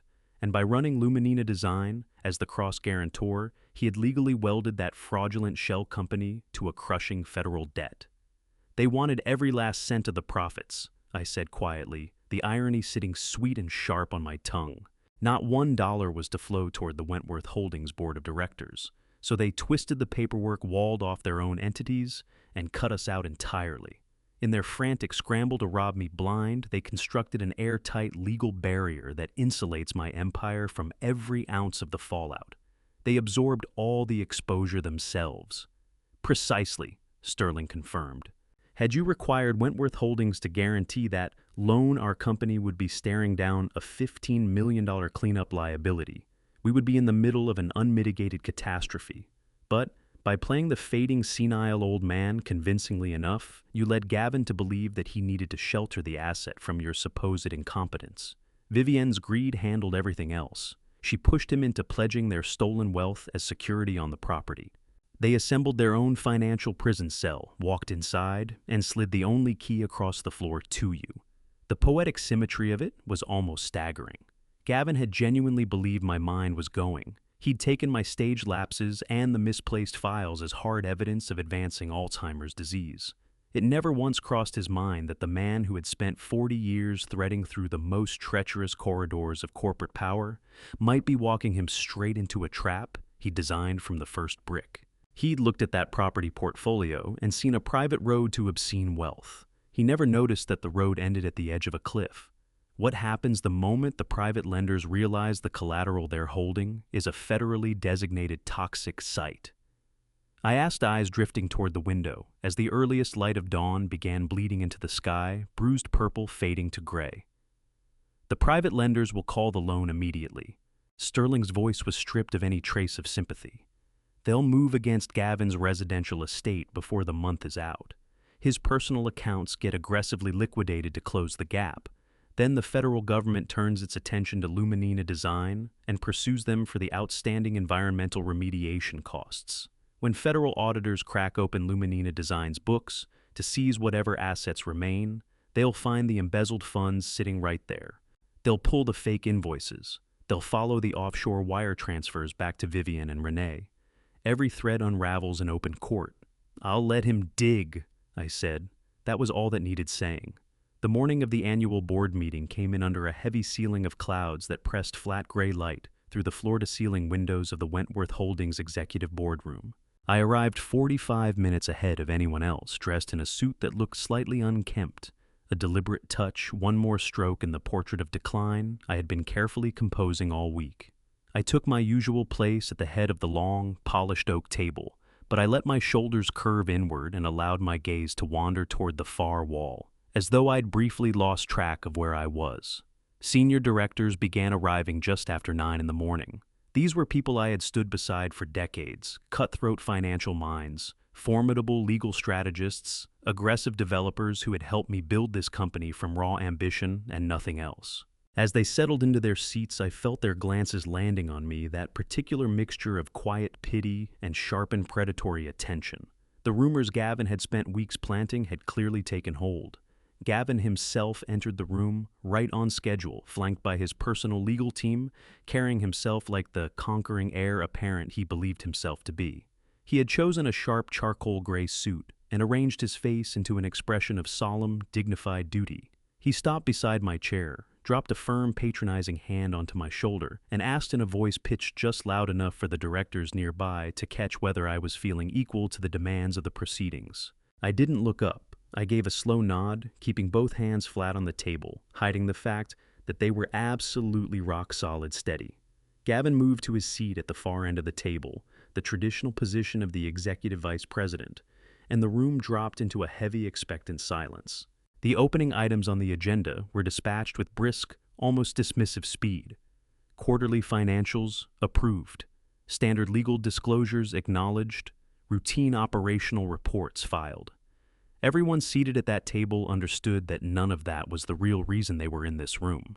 The air itself was charged with the unmistakable tension of something far larger drawing near. I sat through all of it quietly, throwing in the occasional muddled question, fumbling a familiar term once or twice, laying down the final few brush strokes on my carefully staged performance. At exactly 10:30, when the agenda turned to new executive business, Gavin rose from his chair. The room went completely still. He didn't launch straight into it. Instead, he drew a slow, deliberate breath, inhabiting the posture of a man shouldering a terrible but unavoidable obligation. He dropped his gaze to the polished tabletop and let a long, theatrical pause fill the room. When he finally raised his eyes, they glistened with what appeared to be carefully tended emotion. He had obviously stood in the mirror of the mansion I bought for him and rehearsed that precise look of shattered sincerity until it was flawless. He opened by paying tribute to the legacy of Wentworth Holdings. He spoke at length about my decades of relentless drive, my strategic instincts, the sacrifices that had supposedly grown this firm into an $800 million enterprise. His delivery was smooth and precisely calibrated, drenched in a saccharine paternal reverence that made the words feel almost ceremonial. He told the board that I was not simply a chief executive officer to him, I was a hero, a mentor, and a father he loved. He painted our bond in such thick, manufactured sentiment that a wave of genuine nausea stirred somewhere in my chest. Then the register shifted. The reverence cracked, replaced by something lower and heavier, a trembling, performed sorrow. He told the room that sometimes the deepest expression of a son's love was the willingness to acknowledge when his hero could no longer carry the weight alone. He informed the silent directors that over the prior 6 months, both he and the family had witnessed a severe and heartbreaking erosion of my cognitive function. He cataloged my stage memory failures, my scripted confusion over routine financial documents, my feigned inability to follow basic corporate strategy. Scanning the most powerful faces in the room with a mournful gaze, he assured them he had done everything possible to shield my condition from view, purely to preserve my dignity. Gavin reached into his tailored leather briefcase and produced a thick sealed manila envelope. He broke the seal with a sharp, deliberate tear that cut through the silence of the boardroom like a crack of sound. He drew out the documents and laid them on the table, the fraudulent medical dossier assembled by Vivian's corrupt associate, Dr. Corwin. He announced to the board that he had recently persuaded me to submit to a comprehensive independent neurological evaluation. He declared, his voice fracturing on cue with a perfectly timed sob, that the findings were absolutely devastating. He directed his legal counsel to distribute certified copies of the medical file to every director at the table. I watched in silence as the thick packets of forged documents made their way down the line. The directors opened them.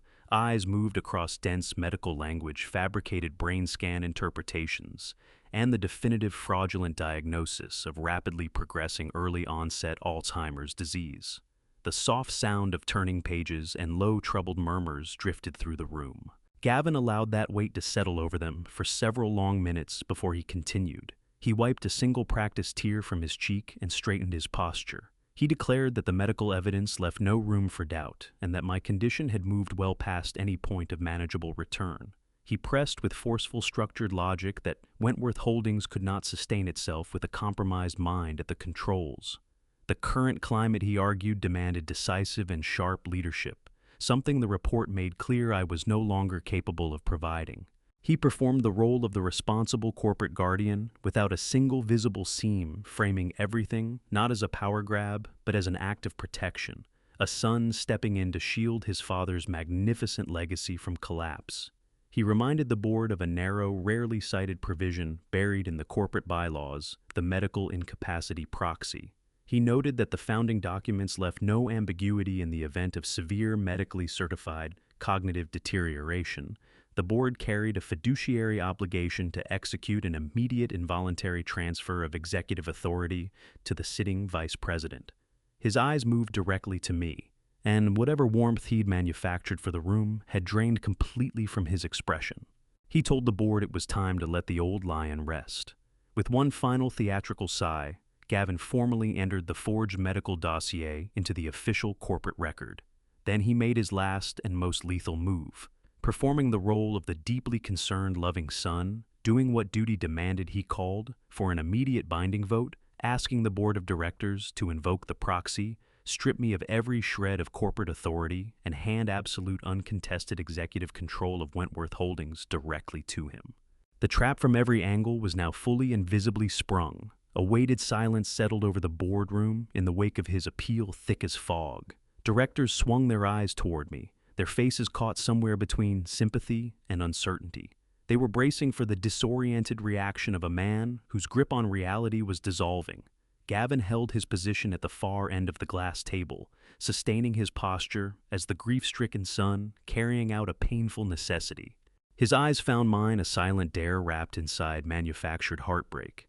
I didn't raise my voice. I didn't strike the table. What I did instead was ease back slowly into my leather chair and let out a quiet, unhurried chuckle that sent a visible ripple of confusion through the room. The chuckle settled into a genuine, relaxed smile. I reached beneath the edge of the table and pressed a discreet silver button. The double doors at the rear of the boardroom blew open with a sharp, resounding thud. That sound cut the tension cleanly in two. Every head at the table whipped around. Gavin flinched, his carefully assembled mask slipping for just a moment as he stared toward the entrance.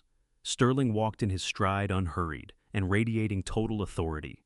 My trusted legal counsel had not come alone.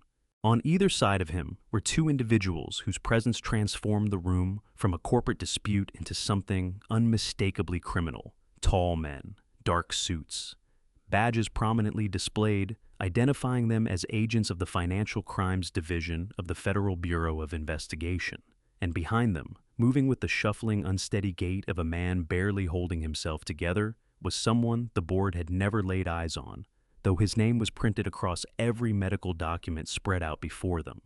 Dr. Corwin, the corrupt neurologist Vivienne had paid to fabricate my deterioration. He was a diminished figure. His complexion was ashen, his face sheened with nervous sweat.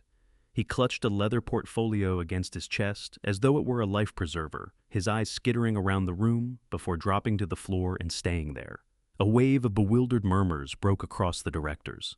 The board chairman surged to his feet, demanding an explanation for the interruption. I raised one hand, and the room went quiet, silenced by a single authoritative gesture I hadn't deployed in weeks. The sudden clarity and command in my voice drew visible blinking surprise from several directors. I thanked Gavin calmly for his moving, if entirely fictional, performance. I watched the color evacuate my son's face, the flush of imminent victory disappearing all at once, replaced by a slow, creeping dread. I gestured toward the physician, trembling near the doorway. Before any votes on my mental fitness were cast, I told the board they needed to hear directly from the man who had supposedly diagnosed me. Sterling stepped forward, formally introducing the federal agents and Dr. Corwin to the room. He explained that Dr. Corwin was present under the terms of a specific federally mandated plea agreement. The authorities had intercepted communications that established beyond any reasonable doubt that the medical dossier now sitting on that table was a fabrication from start to finish. Dr. Corwin had accepted a substantial bribe from Lumenina Design to falsify the records, a serious felony carrying consequences for both his medical license and his freedom. In exchange for avoiding the maximum penalty, the doctor had agreed to wear a wire during his final meeting with Vivienne, providing full testimony about the scope of the conspiracy. The boardroom fractured into stunned disorder. Directors tore through the fraudulent medical files. Gavin stood frozen at the end of the table, mouth opening and closing, nothing coming out. The carefully constructed image of the devoted, suffering son collapsed in an instant, and what it exposed underneath was something far smaller, a cornered, terrified thief. One of the federal agents stepped forward, his voice a flat, professional monotone that cut straight through the noise. He addressed the board, directly informing them that the Federal Bureau of Investigation had been monitoring an extensive money laundering and corporate embezzlement operation running through my son's office. Millions of dollars, he explained, had been drained from Wentworth Holdings through fictitious consulting arrangements and funneled into offshore accounts controlled by Gavin and his mother-in-law.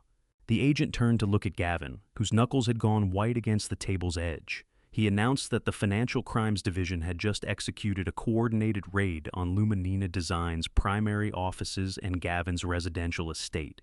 He walked the horrified board through the financial trap Gavin had stepped blindly into. 3 days earlier, how the vice president had leveraged embezzled funds and his personal mansion to secure a $15 million commercial loan on a property he was convinced would make him untouchably wealthy. Sterling assumed control at that point, delivering the final blow with a surgeon's precision.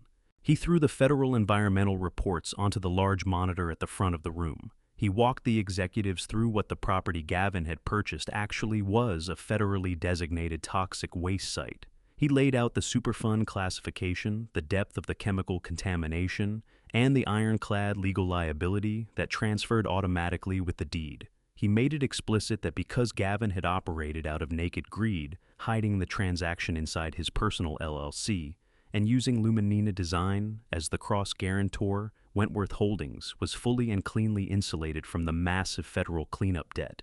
I sat in my chair without moving, watching my son absorb the full dimensions of his ruin. His knees gave slightly and he sank back into his seat, eyes stretched wide with a disbelieving, horrified panic.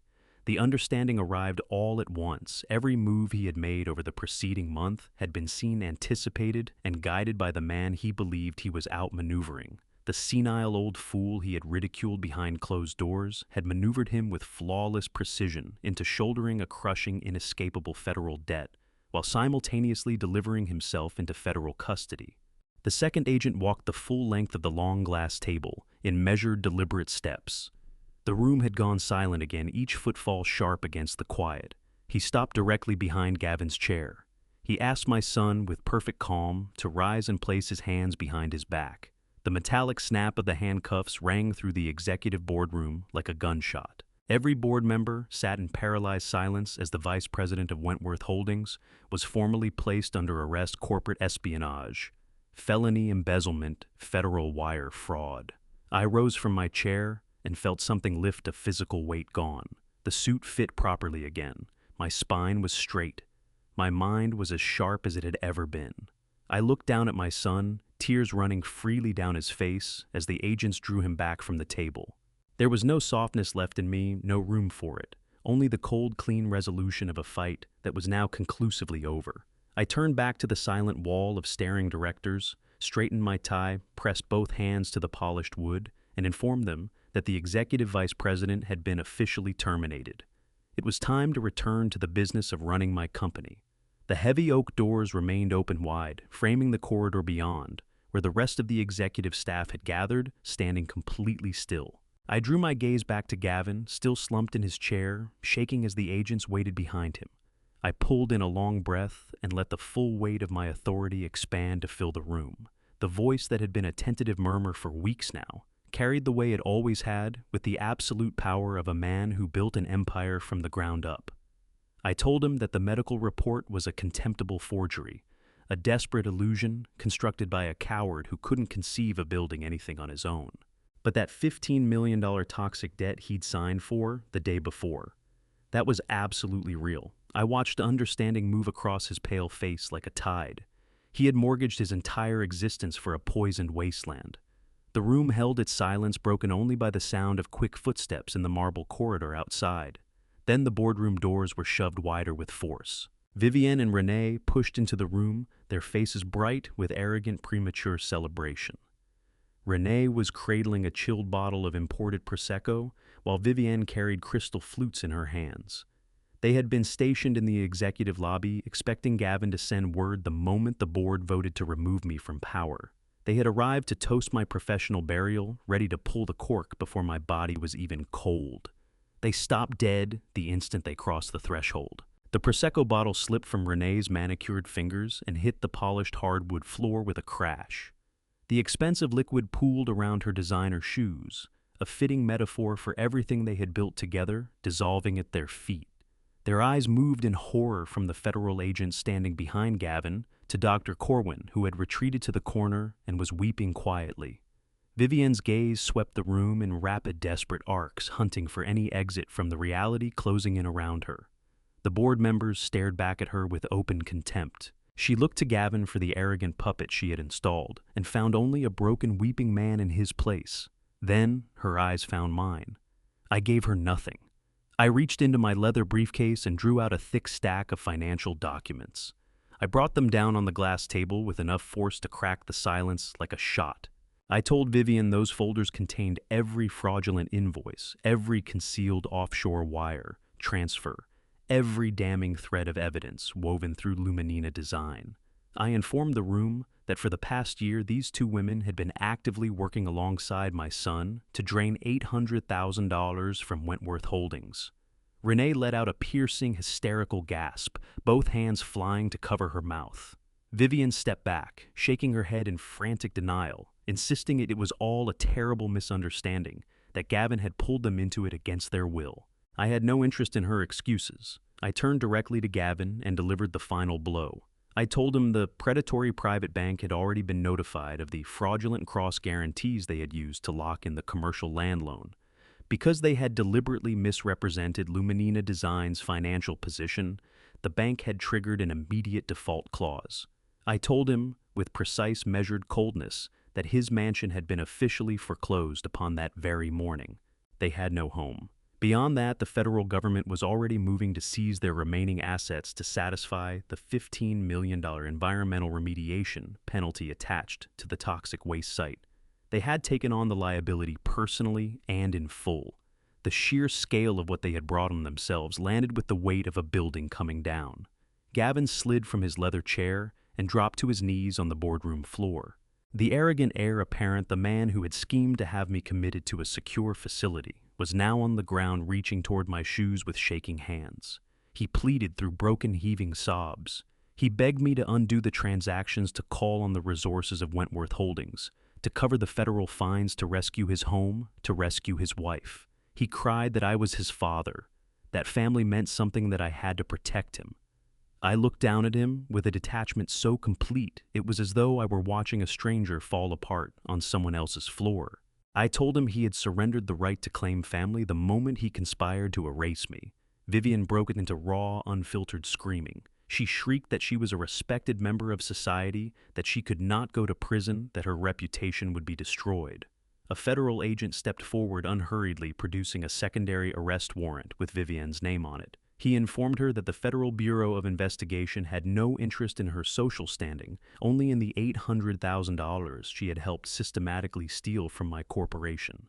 Renee slid down the wall behind her until she was sitting on the floor, the full realization settling over her that the life she had enjoyed, the effortless luxury, the insulation of other people's money, was gone for good. She would be left with nothing except the memory of what greed had felt like before it consumed everything. The boardroom held its silence, every director watching the conspiracy finish collapsing in real time. I stepped away from Gavin, making sure my polished shoes stayed clean. I looked down at all three of them, a tangled broken wreckage of shattered ambition and fully exposed malice. My mind drifted, as it had a habit of doing in quiet moments, back to the dinner on my 70th birthday, the exact night this entire ordeal had first drawn breath. I remembered sitting at the head of my dining table, ringed by the people I had given everything to, feeling the invisible architecture of their deception rising around me. I remembered the cold, dismissive glances they had quietly passed between themselves when they assumed I wasn't watching. I remembered how eager they were to get through the celebration, treating my milestone as a tedious obligation standing between them and their scheming. My eyes settled on Gavin, still folded on the hardwood, still weeping. My voice stayed low, but it reached every corner of that room without effort. I reminded him that on my birthday not one of them could find the patience to sit with me through a meal. I reminded him of the manufactured urgency, the rush to leave, the contempt they had barely bothered to conceal. I let the silence stretch for a deliberate moment, giving the weight of what I was about to say room to land in his mind. I told him he would never have to worry about rushing through dinner again. I promised him that he and Vivienne would have years of unhurried time in a federal prison cell to sit and eat whatever cafeteria food came their way. I nodded once toward the agents. They moved forward without hesitation. The hard metallic snap of the handcuffs rang through the still room and made the whole thing permanent. Renee watched in horror as the agents walked her sobbing husband and her screaming mother out of the executive boardroom. She had managed to keep her signature off the purchase documents and the fraudulent shell accounts which spared her from immediate federal indictment. But that narrow legal gap offered her no real shelter from what was waiting on the other side of it. The bank had taken the estate at dawn. The federal government had already frozen their shared accounts as initial collateral against the $15 million toxic cleanup obligation. She was left with nothing of substance. I stood near the head of the table and watched my private security team guide her firmly, but without drama, out of the building. She walked out with nothing beyond the designer clothes on her back. The boardroom cleared gradually until only Sterling and I remained. I crossed to the floor-to-ceiling windows overlooking the city streets far below.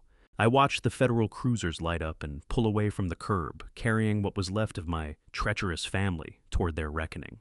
A deep, unusual quiet came over the room, a stillness I hadn't felt in more than a year. I pulled my gaze from the glass and looked back at Sterling, who was methodically consolidating the remaining documents into his leather briefcase. I instructed him to prepare the paperwork to permanently and irrevocably disinherit Gavin from my estate. I told him to restructure my personal will and the foundational corporate bylaws of Wentworth Holdings from the ground up.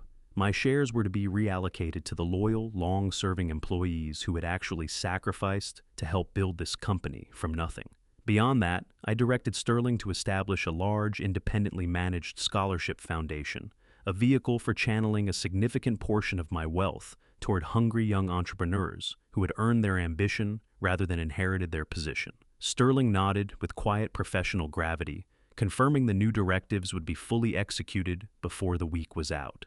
I returned to my desk and opened the bottom drawer, retrieving a heavy crystal decanter of aged exceptional bourbon. I poured a measure into a thick glass and watched the amber liquid catch what pale light was filtering through the overcast sky. I took a slow, deliberate sip and felt the warmth spread through my chest. I was a 70-year-old man, alone, standing in a vast corporate fortress I had constructed with my own hands. I had just permanently lost my only son to an incurable disease called greed. A lesser man might have buckled under that particular weight. A lesser man might have wept for the illusion of a family that had never quite been real. But standing there with the city skyline spread out before me, the skyline I had bent to my will decades ago, I found no sorrow in me at all, no grief, no parental regret, however faint. I had cut out a malignant spreading cancer before it could finish consuming what I had spent my life building. I had safeguarded the empire I loved, and I had taken back full uncontested sovereignty over my own life. The air in my office felt clean for the first time in a very long while. I took another slow sip of the rich bourbon, drawing out the taste of what absolute victory felt like. My legacy was secure, insulated at last from the hands that had worked so hard to bleed it dry. The days ahead would carry their share of whispers through the financial district, but those whispers held no power over me anymore. If you have stayed with me this far, I want to say thank you. Genuinely, this story was not easy to carry, and it is not easy to tell. What does it cost a man to watch his own son become someone unrecognizable? More than I can put cleanly into words. I gave Gavin everything: a home, a position, a future, and he looked at all of it and decided it still was not enough. That kind of betrayal does not just wound your finances. It reaches into the places you thought were safe. But I have come to believe that God does not allow that level of exposure without a purpose behind it. The reckoning that came was not something I engineered alone. The timing, the precision of it, that was something larger than my own planning. If you are a father carrying a story, anything like this one, I want you to hear what I took from it. Never let loyalty make you blind. Love your family, but keep your eyes open. The people closest to you have the clearest access to what you have built. Document everything. A paper trail is not paranoia. It is the difference between your word and provable fact when the moment arrives. If someone is working to diminish, you do not rush to defend yourself. Let them finish committing to the move. Then respond from a position of complete preparation. And remember, this: what greed takes from a person, it never gives back. Gavin did not lose because I outmaneuvered him. He lost because he could not stop wanting more than he had earned. These are the father stories that do not get told enough, the quiet long game kind. Dad's revenge, when it comes, rarely looks like anger. It looks like patience. It looks like precision. It looks like this. If today's story reached you, share it with someone who needs it. Leave a comment and tell me what stayed with you. And if you are not subscribed to His Hidden Revenge, yet now is a good time. Thank you for being here. I will see you in the next one.